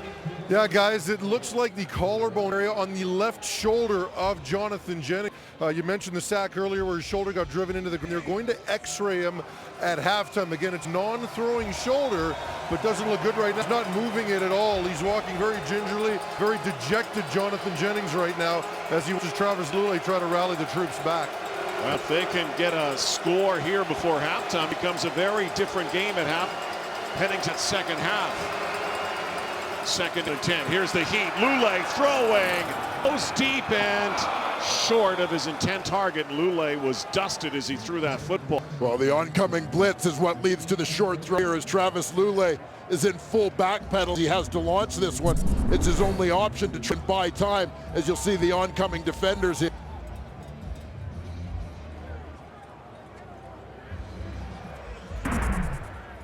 So the best the Lions will do is a field goal with the breeze from Richie Leone. Struggled down the stretch, particularly in this area on point afters. This is for 3 though. This is from 33. Pulled the kick up and it is through, and the second field goal from Richie Leone today makes it a 24-6 game right now with 47 to go before halftime. They're working Jonathan Jennings. Let's go down to the coach once again. Guys, it was like opening the tap right away. As soon as Travis Lule went in, the Stampeder defense changed its way of approaching it. It was zero blitz. It was pressure, pressure, pressure. With Travis there, to pressure him against the young Jennings, they wanted to form the rush and keep him clean. Well, this is one of the things we saw during the regular season, an adjustment many teams made against Jonathan Jennings, where conventional wisdom suggests against a young quarterback you want to throw heat at him, but what teams are starting to do against these young guys is drop a lot of defenders, confuse them with coverage, and force them to make the tough throws.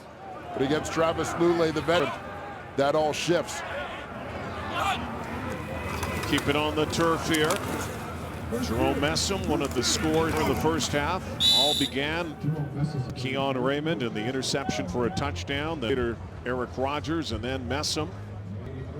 Lions yet to record a touchdown, and they're going to need a huge turnaround in the second half. And it's not going to come easy against a team.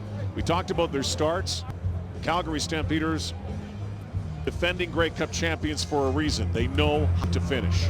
That's exactly it, and they managed to weather that rough start and actually come out of it with a lead courtesy of their defense. Having more success against the wind than with the wind, and that was up for grabs, looking for Grant, who was back in the ballgame after being nicked up earlier. Grant, second-round pick out of Simon Fraser, unable to come up with that. 15 seconds remains. Maver will come out. Lions will go with 2 returners deep, incomplete pass. Stop the clock and maybe an opportunity for Chris Rainey here. Well, he's done it to the Stamps before, twice in one game, as a matter of fact. Maver lets it fly. Rainey on the fly, and there will be one play before halftime. 7 seconds to go, and Travis Lule looks like he will be the man moving forward here for the BC Lions. Yeah, I'm not sure whether they'll just nail it down and get to the dressing room safely here at halftime, but just to finish that early thought from Coach Benny down below regarding the pressure on Travis Lule and why you're pressuring a veteran, They know if they sit back against Travis Lay and give him time to decipher what's going on, a vet guy like him is going to pick them apart. So they can't afford to do that against him. They're going to send a little bit more heat, force him to get the ball out of his hands a little earlier. They will take the head into the locker room, try to patch themselves up here and come up with a game plan, adjustments for the second half. Bad start for the Lions in this one, but soon after. The defending Grey Cup champions turned it up and turned it on.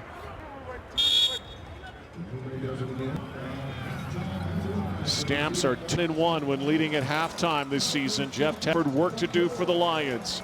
24-6, we're at the half in Calgary in the Western semifinal. Back to Rod Smith and the guys in the studio.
spooky Throwback Thursdays. And hashtag CFL Scary Movies.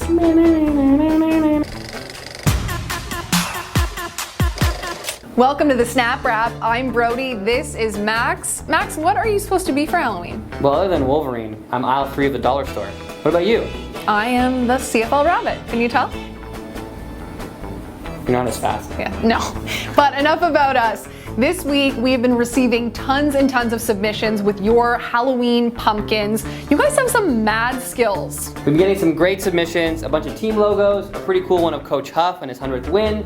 So if you're doing a CFL pumpkin, tweet us using hashtag CFL pumpkin and we'll retweet some of the best ones come Halloween. We're still waiting to get a Snap Wrap pumpkin. So if you happen to carve a Snap Wrap pumpkin, tweet us. We might send you something cool in the mail. Do it. We're so used to seeing players in ultra competitive situations. They're fairly serious, but Halloween is this great time of year. We get to see their personalities show, get to see their sense of humor. Recently, we've been digging through the Twitter archives, pulling up some hilarious throwback pictures of CFL players. We got one of Chad Rempel dressed up as Pee Wee Herman, a couple of the BC Lions boys channeling their inner superhero like myself, even this one of Ricky Ray from his Edmonton Eskimos years dressed up as Dracula. Some pretty great stuff. We want to see from other players this year for sure. CFL teams, teammates, embarrass each other. We want to see what you got. One of my favorite Halloween traditions, watching scary movies. So I've been watching a few this past week and I thought, why not make them CFL? So the first one I came up with is Cabin in the Bear Woods. I'm going to go with I Know What You Did Last Season. Starring Jennifer Love Burris and the Ottawa Red Blacks. Exactly. Or what about just Scream starring the Ryder Kid? So good, I love it. Hey, make sure you send us all of your Halloween-inspired CFL stuff, whether it's pumpkins, costumes, we want to see it all. Tag us in your tweets and your photos. Thanks so much for tuning in this week. We'll see you next week for more Snap Wrap. Of humor a little Snap Wrap, beware of zombie cheerleaders.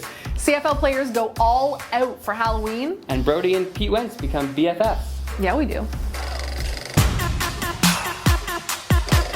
Welcome to the Snap Wrap. I'm Brody, this is Max, and the Argos cheerleaders did a spooky performance at the Rogers Center this past weekend.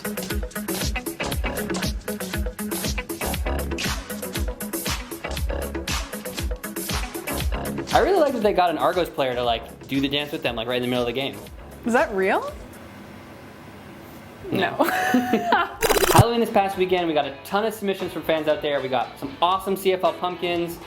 And a bunch of players pulled out all the stuff for their Halloween costumes. That said, my favorite was Quick Six dressed up as Super Quick Six. I don't know, a horse costume. That's pretty cool. Quick Six looked really cool. My personal favorite, a bunch of the Ticats going to McMaster Children's Hospital, all dressed up. I think the kids loved it, so good on you guys. We hope everyone had a great Halloween, and thanks again for setting everything in.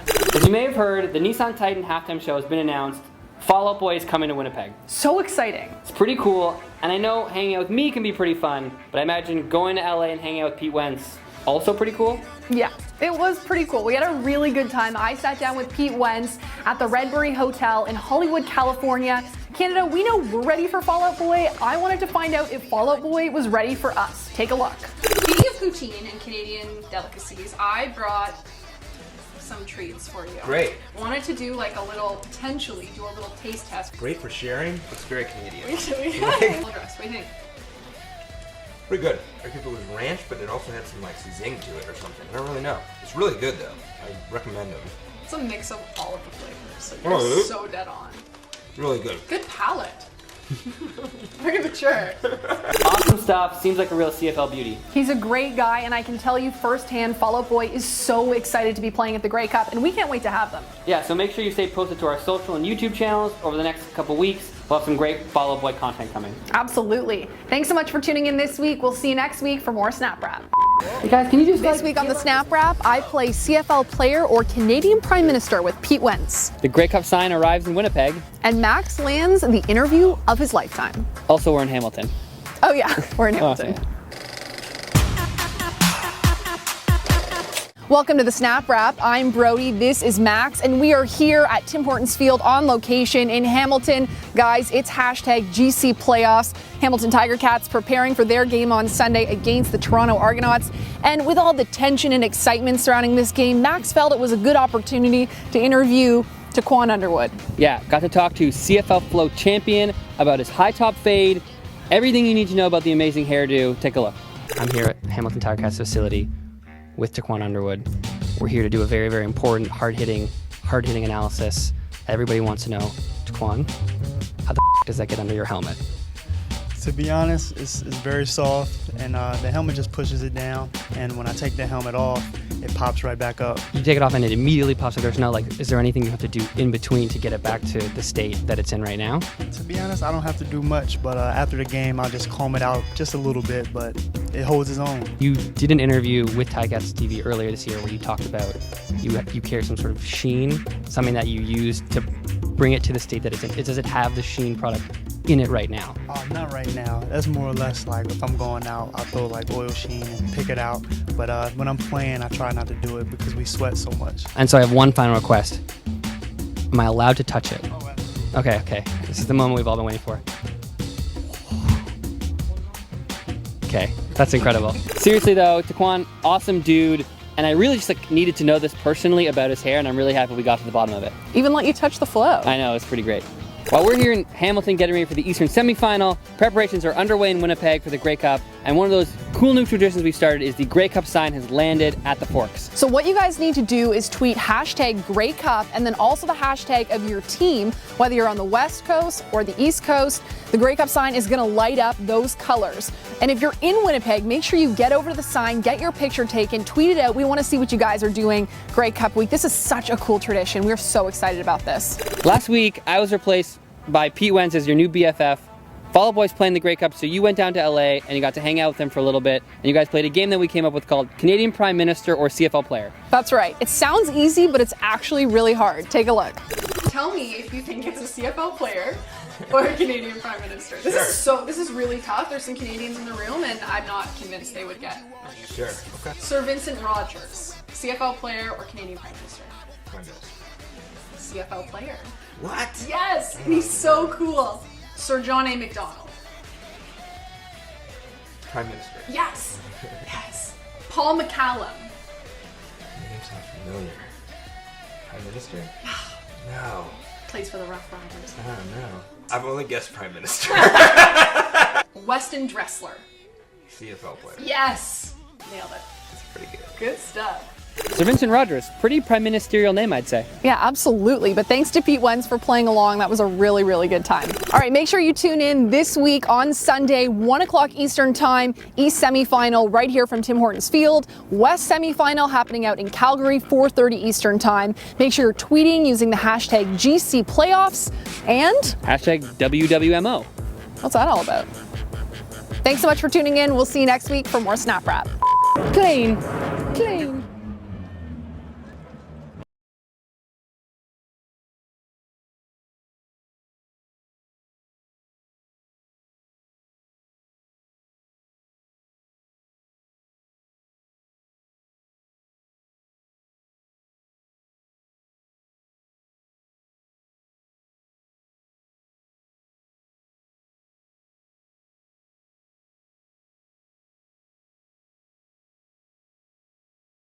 So second half BC, after winning the coin flip at the beginning of the game, decide to take ball and the wind here in the third quarter. They'll need to make some hay in a hurry.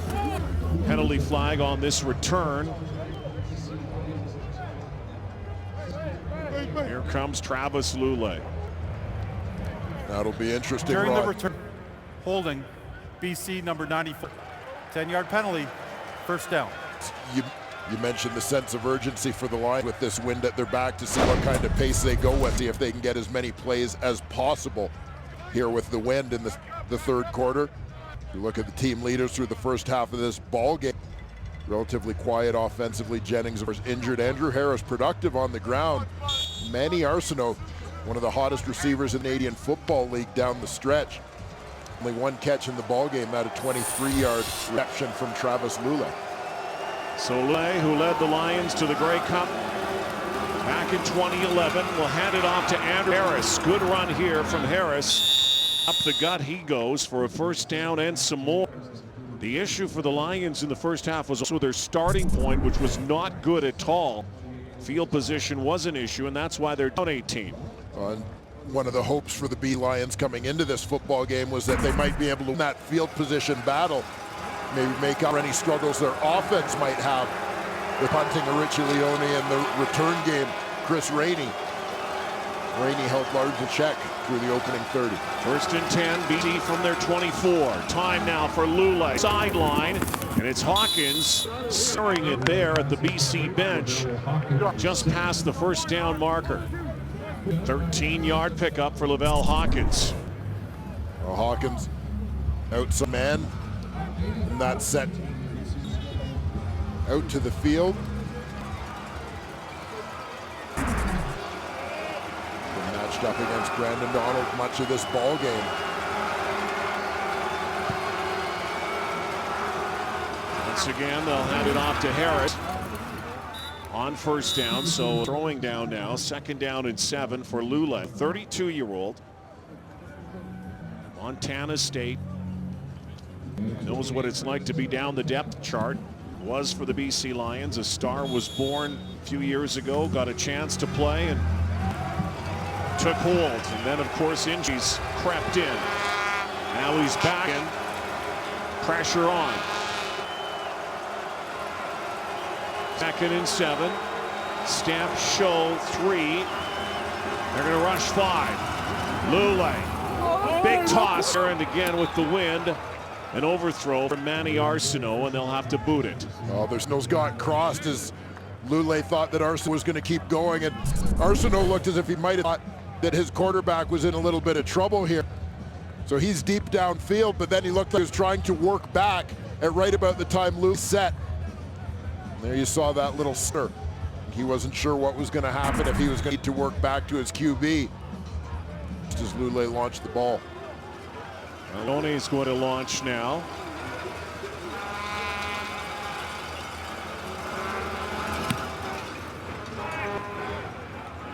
Rendering tower kick down near the 20 to Sky Messam.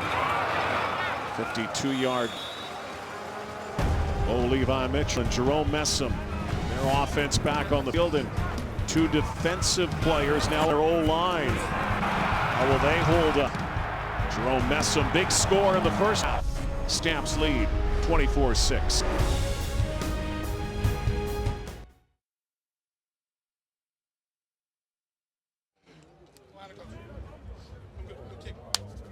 Thanks, man.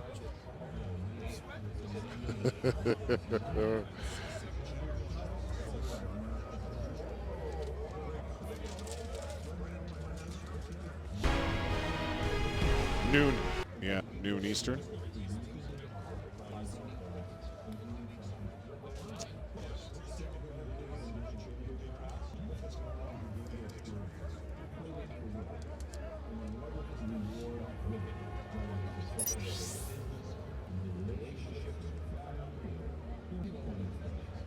Oh, it's not a full page, okay.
To determine who will play Edmonton in the West Final next week.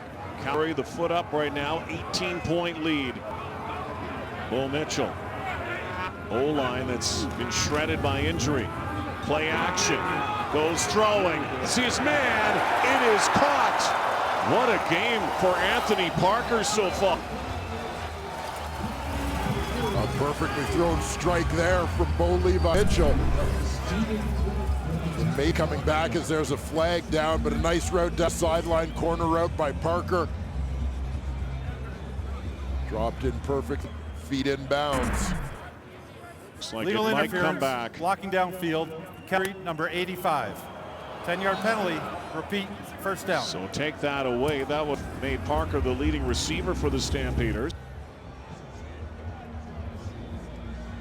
Anthony Parker, who knows his stadium well, played at the University of Calgary with the Dinos, before becoming a first-round pick by the Stampeders. And if you watch for Joe West, he's going to appear on the opposite side of the formation.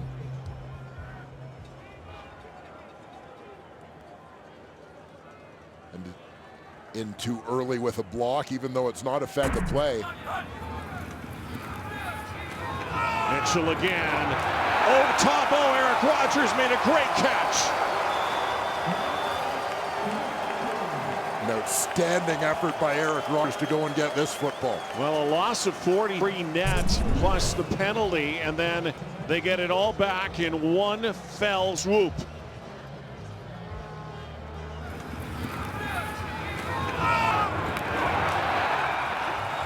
Eric Rogers, who scored already a touchdown, CFL's leading receiver, one for the highlight reel. Well, the faith that Bo Levi Mitchell has, Eric Rogers, to go out and make catches for him. This is a trust built over the course of a season. Well, Bo Levi Mitchell knows that he has one of the best weapons beside him with the Calgary Stampeders. He's one of the scariest athletes I've played with because he can get you in trouble as a quarterback, but he can also make you really, really good. And he does that a lot for me. And when I say he can get you in trouble, it's because it's really hard not to give him the ball every single play. It's hard to say that if there's one guy on him, that doesn't mean he's open. You know, there's not many DBs in the league that I'm going to sit there and say I'm not going to take him one that gets him every single time. As you saw with the last play, Eric Rogers has consistently rewarded the faith of his quarterback this season.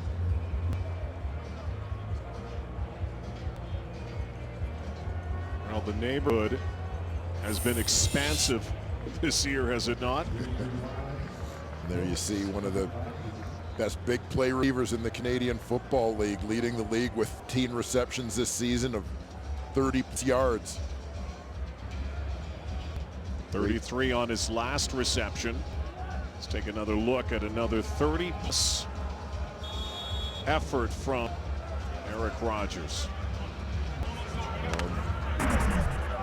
Just one season, but when you talk about Eric Rogers and we'll start making comparisons to a guy like Alan Hitz, it speaks volumes about the potential that he in this young man. Second down and 9, BC territory. Good protection. Mitchell singing again in traffic. And that like an interference call. That was mauling. Eric Rogers. Stephen Clark swatted a paw at Rogers way before the ball was even close. Defensive pass interference, BC number 29. Ball will be placed at the spot of the foul, first down Calgary.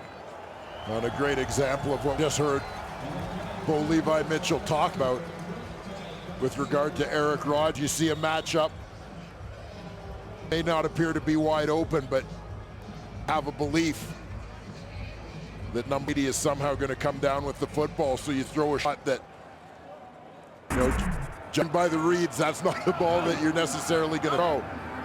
But something good comes out of it for Calgary. Another trip to the red zone, high snap. Remember, new center with Spencer Wilson in there with Pierre Lavertu out, and it was an effect of that. That snap was way over the head of Bo Levi Mitchell, a lost play of 18 yards. Yeah, I remember coming into the football game, we talked about Spencer Wilson as a guy who had 4 positions on the O-line, everywhere but center. And sure enough, here in the semi-final, he gets pressed into snapping duty. No surprise that the odd one might get away. Calgary native from the Calgary Colts junior program. He actually spent a year at Saginaw Valley.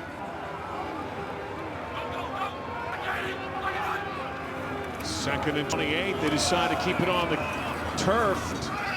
Jerome Messam finally goes down. 5-yard pickup, so that high snap will cost a shot at the end zone again for the Stampeders, who will bring out Rene Paredes. Paredes named the top special teams player in the West Division for what's been a great back season for him, hitting a number of clutch kicks. Well, increased his percentage by almost 15% this season, off year last year after being the most outstanding special teams player 2 seasons ago.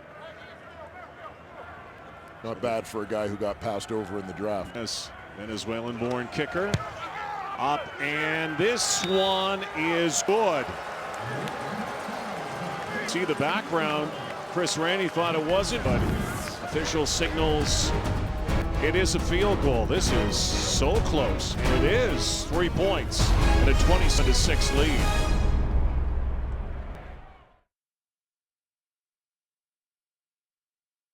That one's in, don't you? Well, it's hard to tell how far back it is at any point, right? Like you have no idea.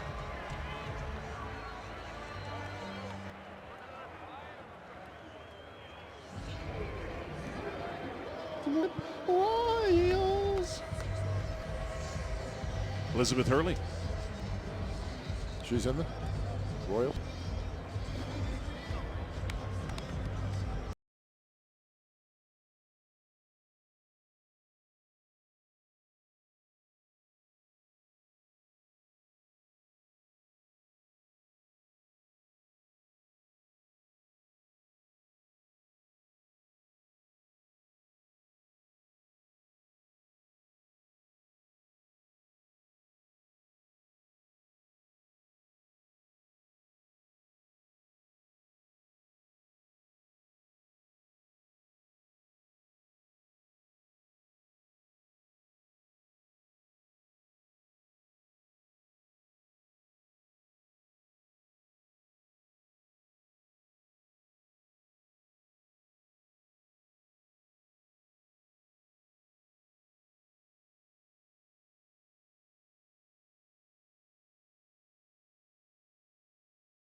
Premiere tonight at 10 on E.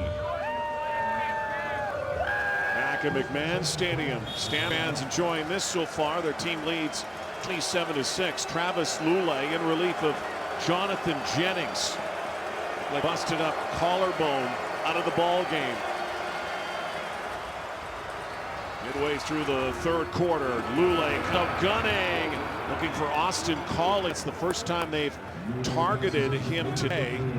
Incomplete pass. Jonathan Jennings started this game, will not finish. Here's fun. Guys, Jonathan Jennings obviously out. He has not been x-rayed yet. They'll likely wait to get back to Vancouver before doing that. I asked him, what do you think? He's like, I think it's broken. As for the other Lions, Alex Hoffman-Ellis, they did x-ray him. It is not a broken ankle, just a bad sprain, so good's there. Cam Thorne, not a broken hand, so he is back and available. And Mikhail Brooks was the late who was being examined for an injured wrist. Been dealing with that all season. They're retaping it up, and he would go back in as well in the next series. Thank you, Dr. Lalji. Lulay. Little pump fake there, and he's dragged down. Ron Mayo brought down the Lions quarterback. Well, BC Lions are trying to create a rub to Andrew Harris open here. He's going to come around and see a receiver come from the opposite direction to try and pick off the defender, but the pressure gets to Travis Lulay too quickly.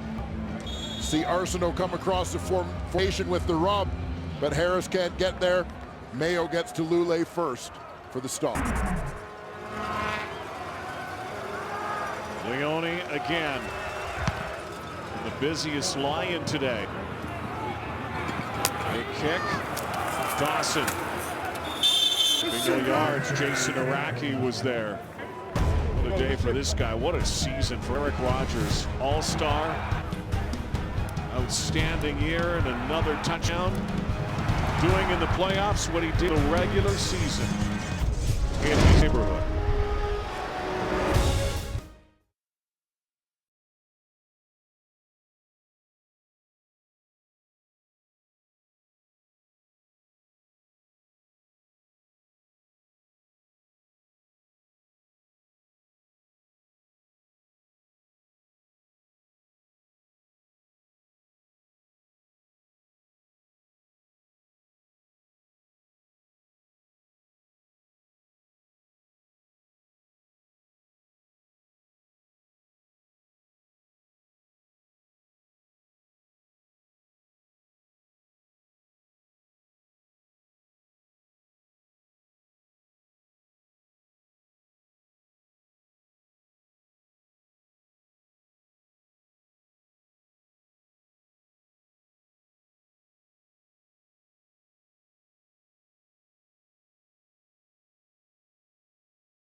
they posted during the regular season. Stampeders top 3, BC top 5. That big number is all the pounds of food that went to help feed those in need.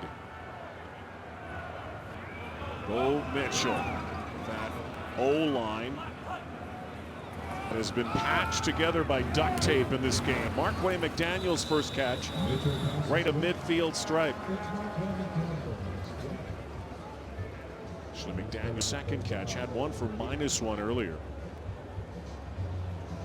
Markway McDaniel, the topic of much discussion this week, a guy who, quite frankly, probably is deserving of being a West Division All-Star, was overlooked. A guy who does all for the Calgary Stampeders offensively, whether blocking in protections, blocking downfield, catching big passes. Key guy. Great soft hands, 1,000-yard season for Markway McDaniel. Mr. Reliable, Mr. Dependable. So it'll be 3rd down here. Looks like about 1.5 yards, almost 2 yards.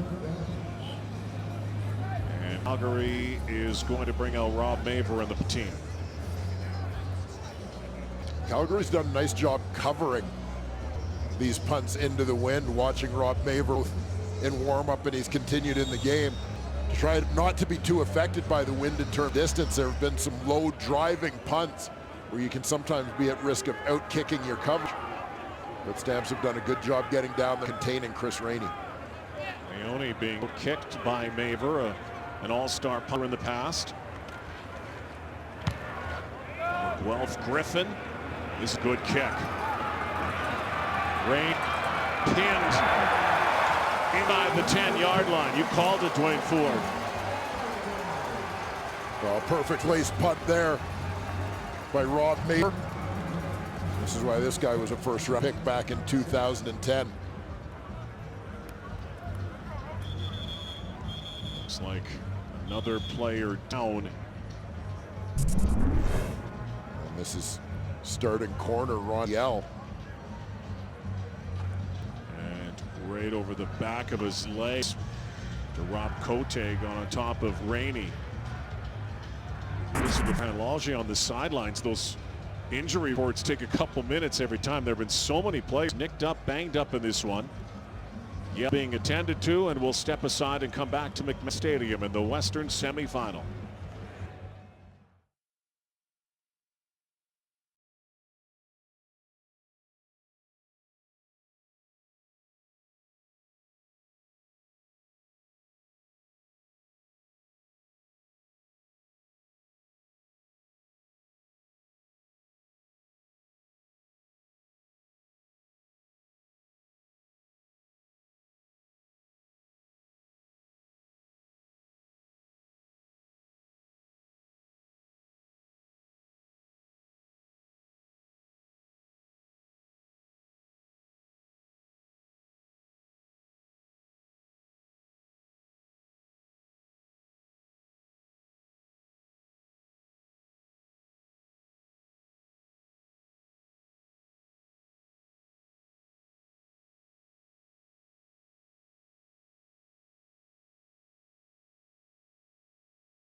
The Lions have stood a possession inside their own 10-yard line, largely due to the great plays in the punts by Rob Maver. Maver's done an outstanding job. He was not named the Western Division All-Star punter. Leone was, and he's out kicking Leone today as Andrew Harris is swallowed up Brady Bishop with the tackle. A run play there, but you're starting to see a little bit of desperation for BC Lions offensively, trying to push the ball downfield. Manny Arsenault has been their go-to guy this season, particularly down the stretch. 43 of those 76 catches coming in the last 7 weeks of the season. Just one catch for him in this ball game. 23 yards. The biggest reception they've had is 24. Lule tries to air out and he escapes and then goes down, and he's brought down in the backfield again is Beltre, and Travis Lule back to the sideline, back to the drawing board. And keep in mind, the Lions are operating with the wind in this third quarter, and right now they're not doing anything. And Frank Beltre, he was the man who had the hit that took Jonathan Jennings out of this football game. Here again, supplying the heat on the line quarterback. So Leone's in his end zone again. He took a safety earlier, not this time though. Too far behind right now, down to 3 touchdowns. 52-yard boot, Sky goes in into BC territory.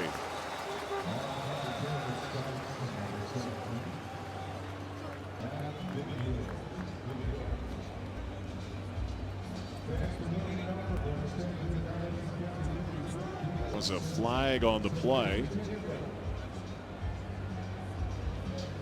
He might have come out a little early with their interior. We'll see what the call is here.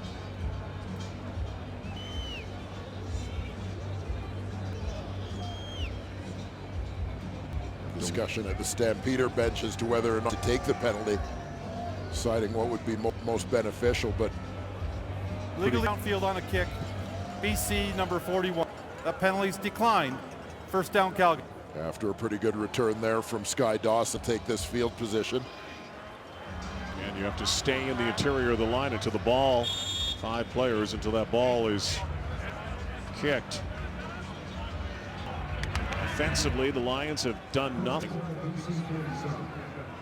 in the second half. Very little in the first. And now Bo Mitchell. Under 3 minutes to go here in the third quarter. Jerome Messam dropped by Adam Bighill. Let's go down to Coach Levitas once again.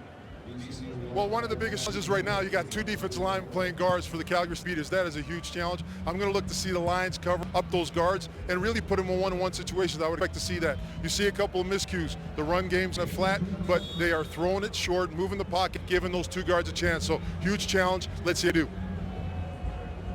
And that's it. Mike talks about the covering those guys up by putting defenders, defensive tackles, over top of the 2 guards to force them to blow one-on-one without help from the center. Try and create a match and get some heat. Out of the back, it's Messam, cut down by Bo Levi. Big play there. As Bo Mitchell threw it out to Messam, he was brought down by Bo Levi. Here we'll take a look at Junior Turner, number 69, left guard. Going against Mikhail Brooks on that play. Bishop's Brampton native. Turner keeps him at line of scrimmage. Well, the Stampeder defense has done a number here because Calgary's only scored 3 points here in this third quarter. This is their 6th 2-and-out ball game, and for the Lions, they just haven't been able to take advantage. They've had long yields. They've had their own problem moving the football. Maver's done a great job pinning this team. This one will go out of bounds for a point in the end zone. So make it 28-6 now. Maver was trying to drill one right in that coffin corner inside the 5-yard line. He's done such a nice job for the Stampeders in this football game. Going back to the start, you talk about some of the keys to this ball game. Special teams, field position was a place where BC thought they might be able to get a bit of an edge if they could get some returns out of Rainey and some punts from the foot of Richie Leone. But Maver essentially negated both in this ball game. They need to get this guy going, Lavelle Hawkins. They have to get Arson going and Austin Cauley. Little screen far side. There's Cauley.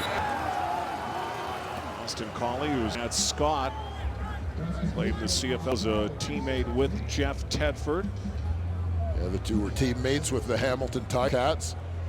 It was during that time that Austin Colley was born. Hamilton, Ontario. Raised largely in California. He has that national status for him to join the BC Lions this season.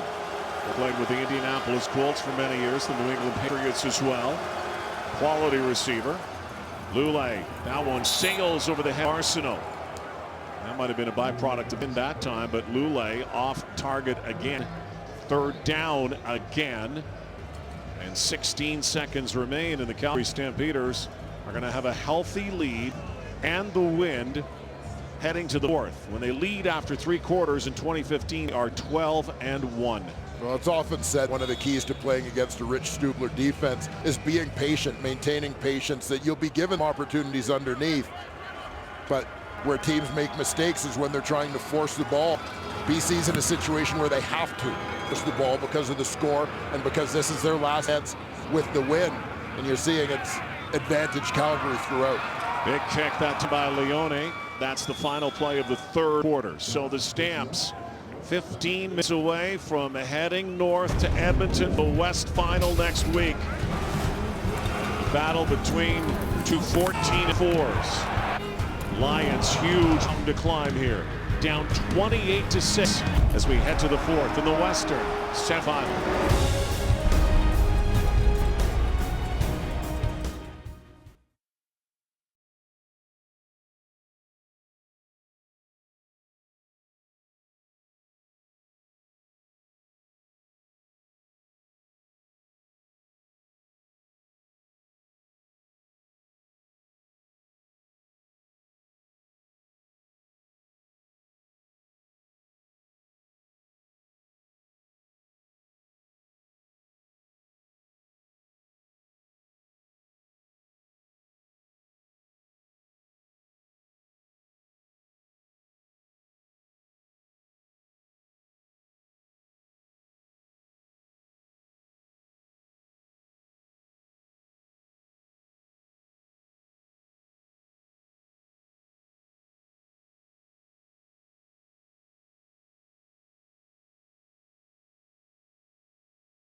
Nagel had a conversation with us yesterday talking about the season and how his team is kind of overlooked, even though they're defending Grey Cup champions. 4-4, not shabby. Bo Mitchell's numbers not shabby. He said, you know, we may not be the prettiest girl at the dance, but our dance card is still pretty full. Yeah, and it's so true. I mean, as a 14-4 football team, you would think that they command a certain amount of respect, but I think there are a couple of factors at play as people probably look at the Calgary Stampeders as having their depth tested more this year than they have in any other year, that people maybe see them as vulnerable. But the other issue is you talk about being the prettiest girl at the dance is that right now a lot of people see them as the second prettiest girl in Alberta, with the Edmonton Eskimos winning that season series, winning back-to-back games against Calgary, their last 2 meetings, and holding that first round bye.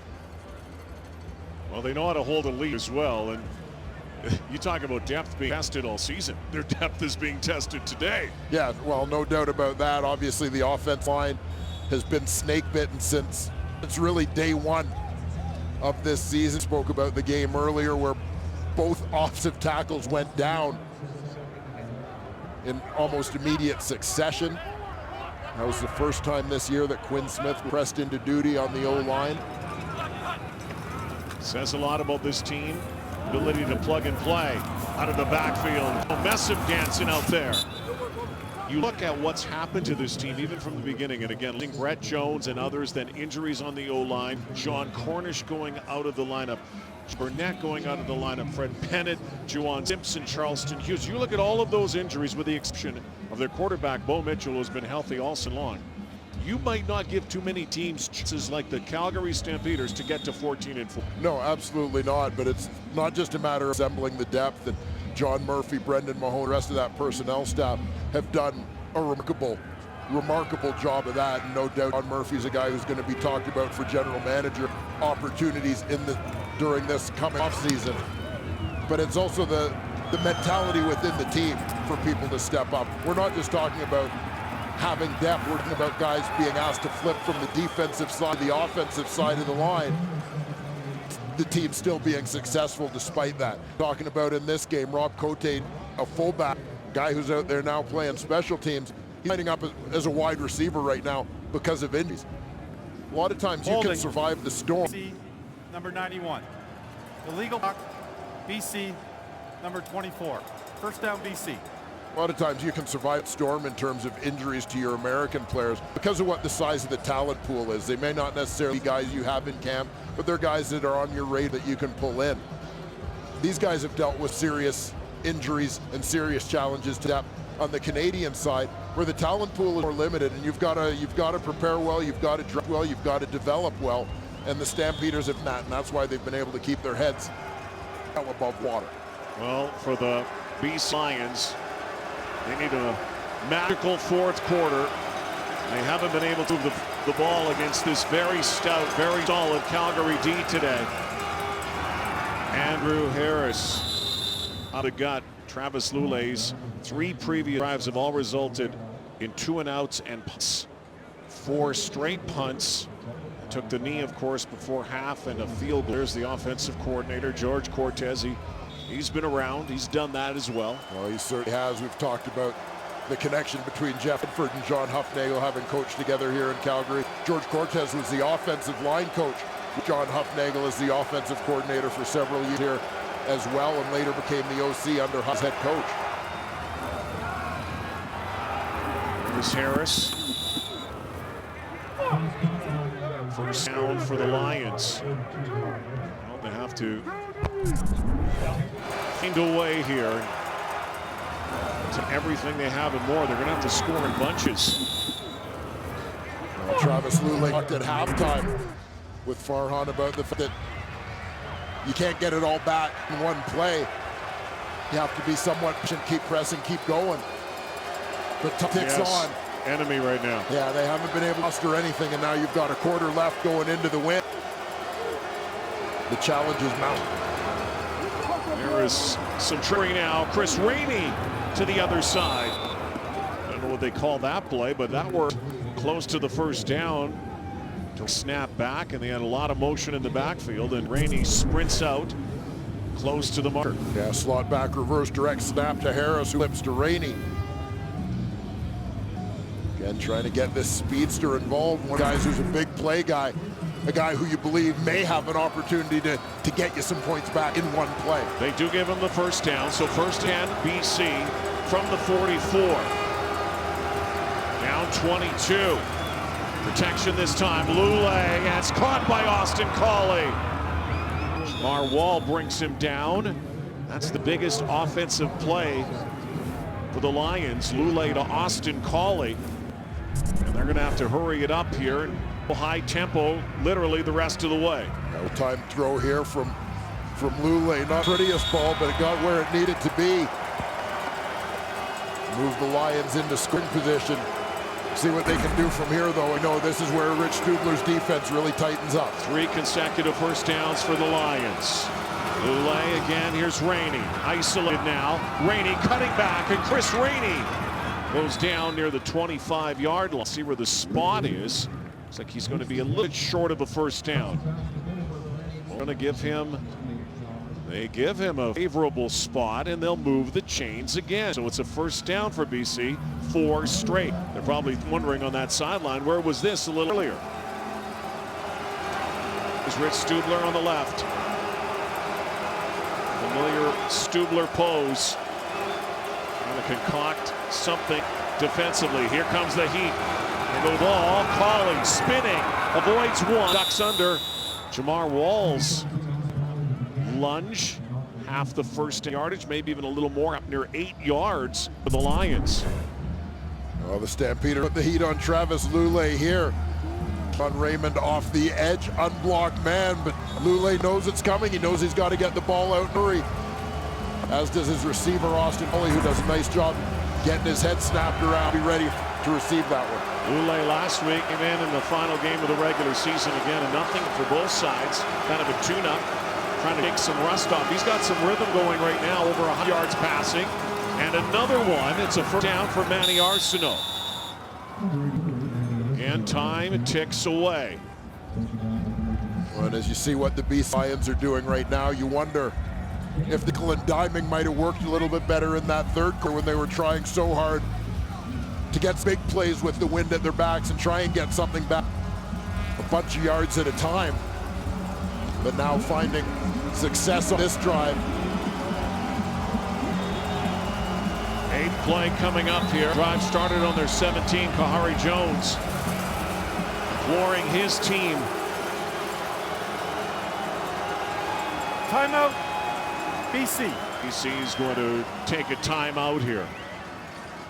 Well, if you're new to watching CFL football, for those of you in the States, watching other parts of our planet, may seem like an insurmountable lead at 28-6, but we've seen stranger things in the Canadian Football League. As the expression goes, no lead is safe. The coaches will tell you one of the hardest things to do in a CF game is close. However, the Calgary Stampede again. That win, the Grey Cup last year. Experience gained.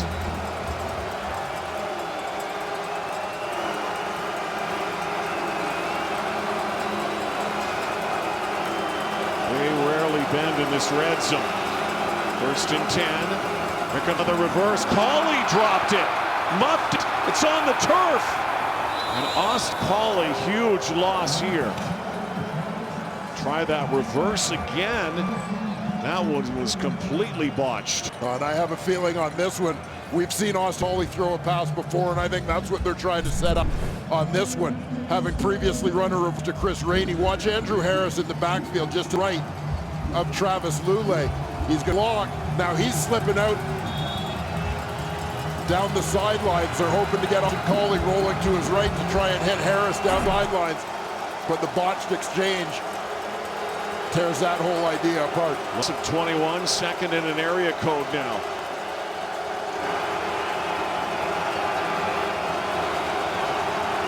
Have to go deep.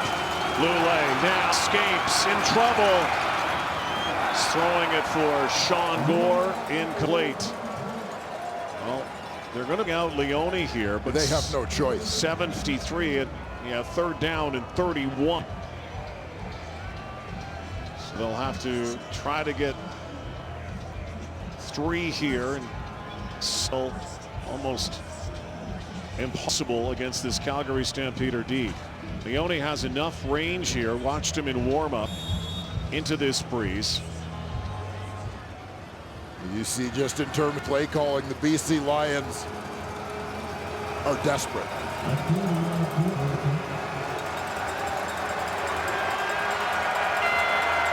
Kicks up, and it will be good.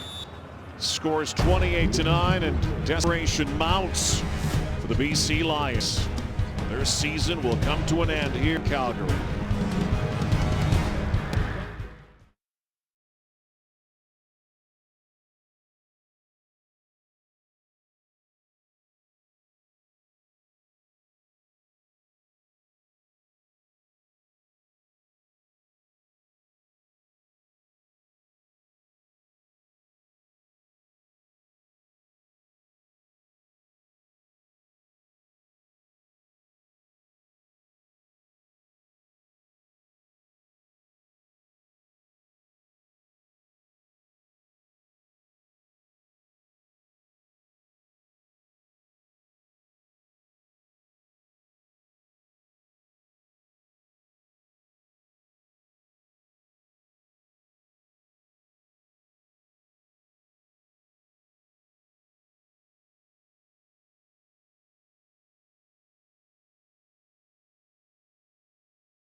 In the next couple of weeks as the weather starts to turn in our great country. Next week, the East Final in Ottawa features the Blacks and Hamilton Tiger Cats, and the West Final will feature the Edmonton Eskimos, and unless they absolutely blow this, the Calgary Stampeders. Mark McDaniel, 7 minutes to go here.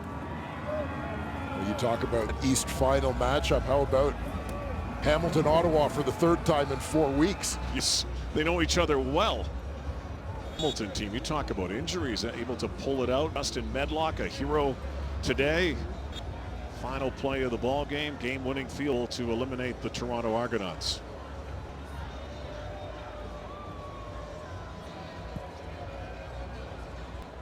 Stephen Clark is down. We'll step aside and come back with 6:55 remaining in the 4th quarter at Mann Stadium in Calgary.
Dave Dickinson, who Mike Benavides knows well, listen out to the coach.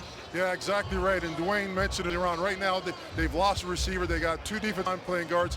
It's been 5 out of the last 6 have been 2 and outs for the Calgary Stampeders. They've been real safe. And for the Lions, they're swarming the ball, doing a great job. What the Lions need right now is a turnover. They're swarming the football, and Calgary's playing screen, easy throw, and not trying to lose. They need to get after it.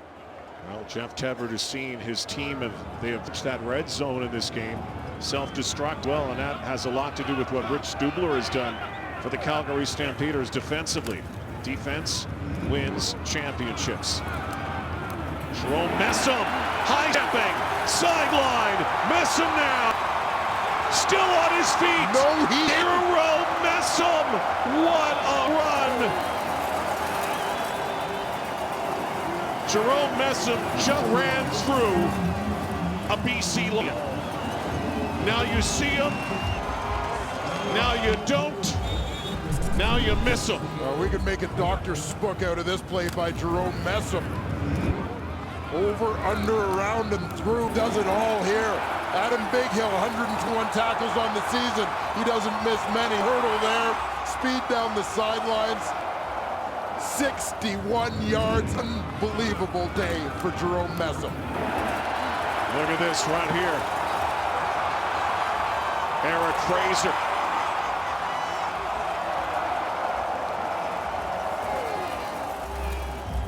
Jerome Messam. You remember week 1 of the season, we were doing a game in Saskatchewan, and Jerome Messam on the bike. Well, he said from the sidelines, TSN overlooked him in the top 50 air poll. And I'll just say it for Jerome right now. How do you like me now? There you go. Good job. There you go.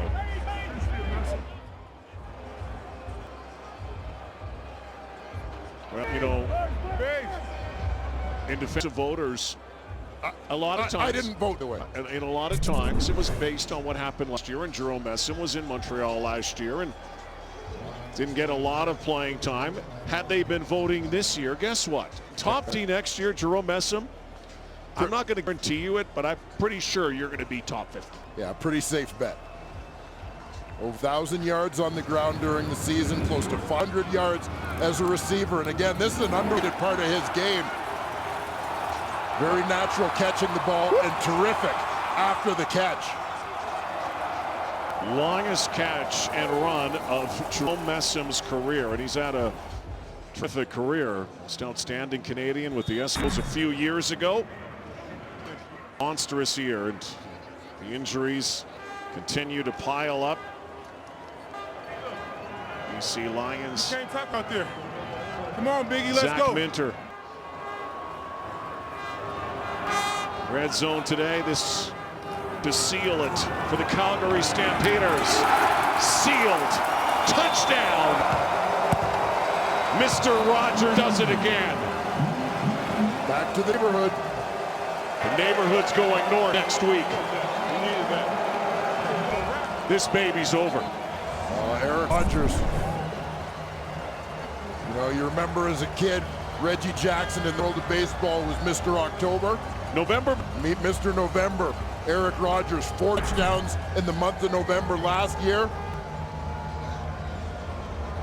Got a couple here today.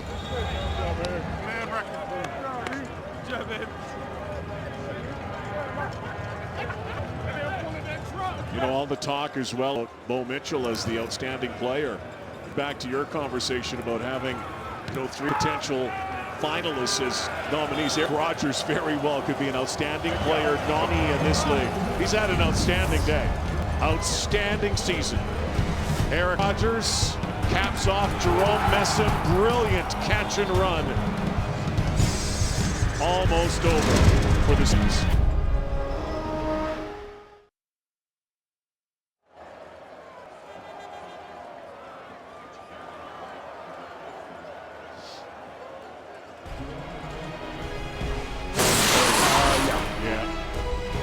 Either him or Rogers, too. I mean, Rogers had a great day.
Sponsor and fan of the CFL.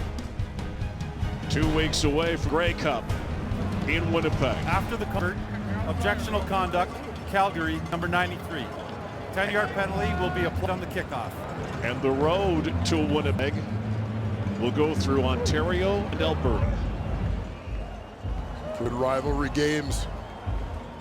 Getting teed up right here. Hello, Eric Rogers. Can you say touchdown? Can you say? It's a beautiful day. Again, Paredes, his leg into it. BC Lions, 5.5 away. Shaq Murray-Lawrence to turn this kick. Bounces back. Gobbled up. Kerry already starting the party here. BC Lions will be heading home. 7-11 season, a season that had more ups and downs than your average elevator. From the beginning, you know, you think about game one. That was an ominous tone that was set when Solomon Elimimian went out of the lineup with injury. Well, they've certainly lost leaders on both sides of the ball. Travis Lulay down for a time this year. Mentioned that mid-season injury to Solomon Elimimian that took him out of the lineup on the stretch. Lulay, side to Cauley. Side step, and Freddie Bish trying to chase him down. Austin Cauley got a positive 3 yards, almost 4 yards on that play. Went calling for a punt. This one ran about 30 to pick up 4. Well, Austin Cauley sent a message that the BC Lions may go down in this ball game, but they'll go down swinging.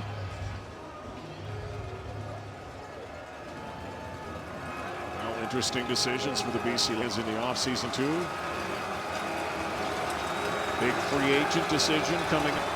Yeah, a couple of them. Andrew Harris is a free agent. And there goes Lulay, decides to run, goes forward. And still swinging right to the bitter end. You know, the Lions came in here as the big underdogs. They thought they had a puncher's chance in this ball game, and early on, we're starting to slug it out, and then that interception by Keon Raymond, the pick six, and really since that time they've been playing from behind. Yeah, that was a very clear turning point in this football game. Lions, they had the right game plan and executed it well in the first quarter of this football game. But turnovers, as they almost always do, proved costly. Pick six by Keon Raymond woke up a slumbering giant in this Calgary Stampeder team. They haven't looked back. Incomplete pass 8 times. The game, the BC Lions started their possession inside their own 20-yard line. It says a lot about the kicking game, well, and special teams. They did a terrific job, Calgary, on Chris Rainey and company. Well, we had a conversation last night, talked about Chris Rainey and the impact that he had in that mid-season game, over 330 return yards, 2 return touchdowns. Mike Benavides, veteran CFL coach, looked at us and said, that won't happen again, knowing exactly that Mark Killam, special teams coordinator for the Calgary Stampeders, would have his troops ready to roll. Their return games had no impact on this game. Lulay now's back, and out of the backfield is Harris one-handing it, and Harris plows forward up near the first down mark. 3-minute warning now. BC Lions preparing to head home, and the Calgary Stampeders getting ready for another Battle of Alberta next week in Edmonton.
Pretty special to go home to later on tonight. Yeah, that's for AJ. Nothing like becoming a new day. So congratulations to the Big Hills. Adam Big Hill Jr. just signed a 4-year contract with the BC Lions. Be a future linebacker. Well, I think so. I'll tell you, I think he's working on it already. There we go. The apple didn't fall far from the tree. No. You know, Adam Jr. born at 11:23 p.m. made his first tackle at 11:25. There you go. Well, Adam Big Hill, again, this is a tough way for the BC Lions to go out today, especially for Jonathan Jennings and, you know, the karma he had late in the season. Adam Big Hill had an outstanding season, 121 defensive tackles, led the CFL. Sure, they don't want this performance or lack thereof to diminish what they did down the stretch. Lule goes down and sacked. Exclamation point for the Calgary Stampeders. Brandon Boudreau with a sack. Let's go down to Mike Benavides again. Well, when you guys talk about Adam Big Hill, the guy is a consummate professional, one of the best I've been around. He brings his teammates together and consistently is looking for greatness. He's a guy that gets everything out of his body and an outstanding individual, and this is full of great individuals, and that is a guy that's a bright future and already has. Oh yeah, he does. No question about that. Absolutely one of the elite players in the Canadian Football League. Very deserving finalist. Most outstanding defensive player award this season. Moved from weak side linebacker into the middle after Solomon Elenian was hurt. Dropping the ball from Burnham, and you go back to the play, the Jennings to Burnham early on, and Keon Ray making the ball, and there's Keon again, took it back for 6 points, all after that successful challenge by John Hufnagel that prevented touchdown. The line got a field goal, and it's all they've been able to are field goals. Hufnagel, Rich Stubler, Dave Dickinson, the offense, defense, special teams, won all 3 phases in this ball game. Leone, low kick. Dawson pounces on it. 1:49 to play here. Well, later tonight, BMO Raptors basketball on TSN continues. Raptors taking on Sacramento Kings. 30 Eastern, 5:30 Pacific on TSN 2. So what do you think about next week? Well, the top two teams make it to their respective finals. The Ottawa Red Black carved such an amazing story. Hamilton still in it despite all their injuries. Calgary depleted O-line, still hanging in as defending champs, and then the Edmonton Eskimos playing terrific football all season. Yeah, it's going to be 2 great matchups, and it's exactly playoff football shaped the way that it should. In the 2015 postseason, and I just want to point out, as you mentioned, the Stamps O-line, as they're just looking to keep their quarterback healthy, let the clock run here. Their O-line's D-line. These guys haven't allowed a sack. They have plugged in 2 defensive tackles as offensive guards. They've moved a guy, played everywhere but center to center. They haven't allowed a sack. So they're going to take the knee here and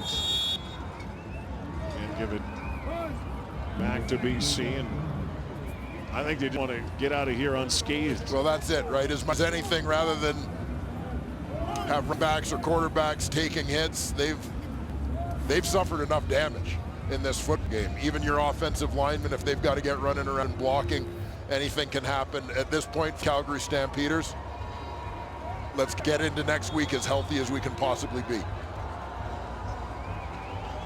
Hufnagel recorded his 100th win earlier this season as Stampeder head coach, and a lot of talk about what happens next year. Right now, all they're caring about is next week. With another win, possibility of a week after, another trip to the Grey Cup game.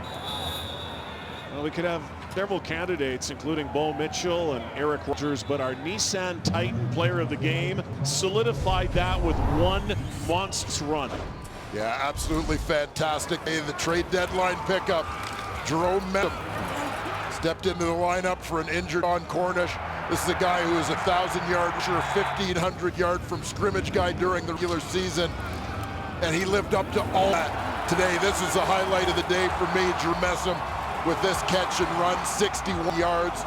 Play of the game from the player of the game, Jerome Messam, Nisa Titan, player of the game. 148 total yards from scrimmage. There are the numbers, and gets ready for next week. Junior Turner coming in and playing offensive line, baby. all part of the Brampton pipeline. Yep. Jerome Messam, Junior Turner, Rob Maver, all having big days today. My roommate right here. Roomie, baby. There's Derek Wiggins. I'll tackle him. They can't tackle him.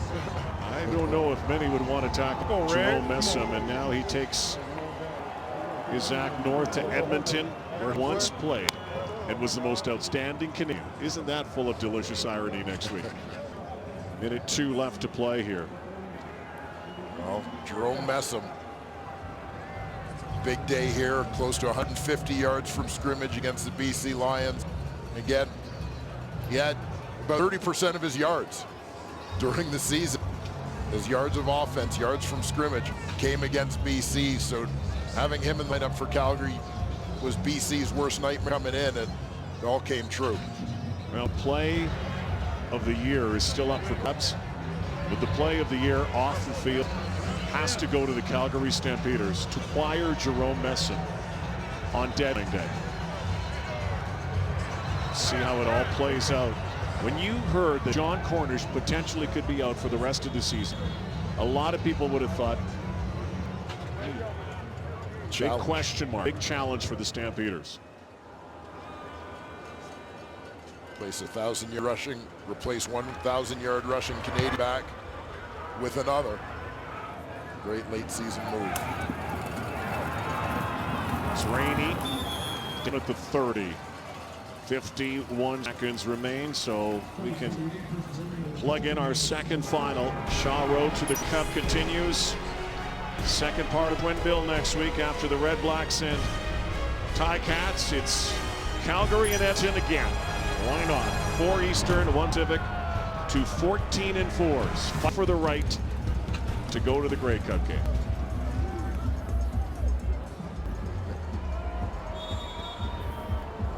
The coaching career of John Hufnagel continues for at least another week. The mystery as well, maybe, surround his coaching career. He's been pretty about it, but he said this choice that he has made. Step aside, Jacques-Marie Lawrence. I'll tell you what, one thing about John Hufnagel here has done nothing but win, especially at home at McMahon Stadium. Well, his teams have just been so consistent. The winning percentage, it's to that. Winning record every year, Grey Cups in 2008, 2014. One of the model franchises of the Canadian Football League. Double digits every year. 14 wins at least every year, and in their 100th playoff game in their history, the Calgary Stampeders are to throw up another W. Travis Lulang and the Lions are going to start to think about next year and the future about a lot of players who are free agents as well, and a team that has the longest active streak kicking the playoffs. It's 19 straight and running, and the question mark is right over that young man's head. Yeah, that seems to be the biggest question. Andrew Harris during free agency, not sure exactly what's in store and where things are going to go. Negotiations between he and the only professional team he's ever played for. The guy certainly at a 1,000-yard season, second leading rusher in the CFL. Will certainly be coveted around the league. There's General Manager Wally Bno. Had a great conversation with him before the game, talking about how important it is to have quarterback. Yeah, no doubt about that. Certainly some good young players on the BC Lions team that have grown and developed during the season, not the least of which is quarterback Jonathan Jennings. We wish him the very best. We'll learn of his injury in the next 24 hours, I'm sure. 10 inches here. Could be the final play. Is the final play of the season for the BC Lions. It's over. The Calgary Stampeders keep rolling on. Battle of Alberta to be waged again next week. 14-4 regular season. Now 1-0 in the playoffs. Convincing fashion for the Calgary Stampeders. As you said, Edmonton up next. Well, guys, the special teams were huge. It took rain out of it. The place kicking was phenomenal in terms of placing the punt. When you take a look at the other facets, the challenge was play of the game, without a doubt. It was unbelievable. Our thanks to the coach, Mike Benavides, and Farhan Lalji, our entire crew here. Dwayne Ford and Ed Black with you. Can't wait for next weekend. And then there were 4. East and West. One more game in each division before Grey Cup in Winnipeg. Battle of Alberta, Battle of Ontario. Ready to roll. 35-9 final here, Calgary. Good night. Sport Center's coming up.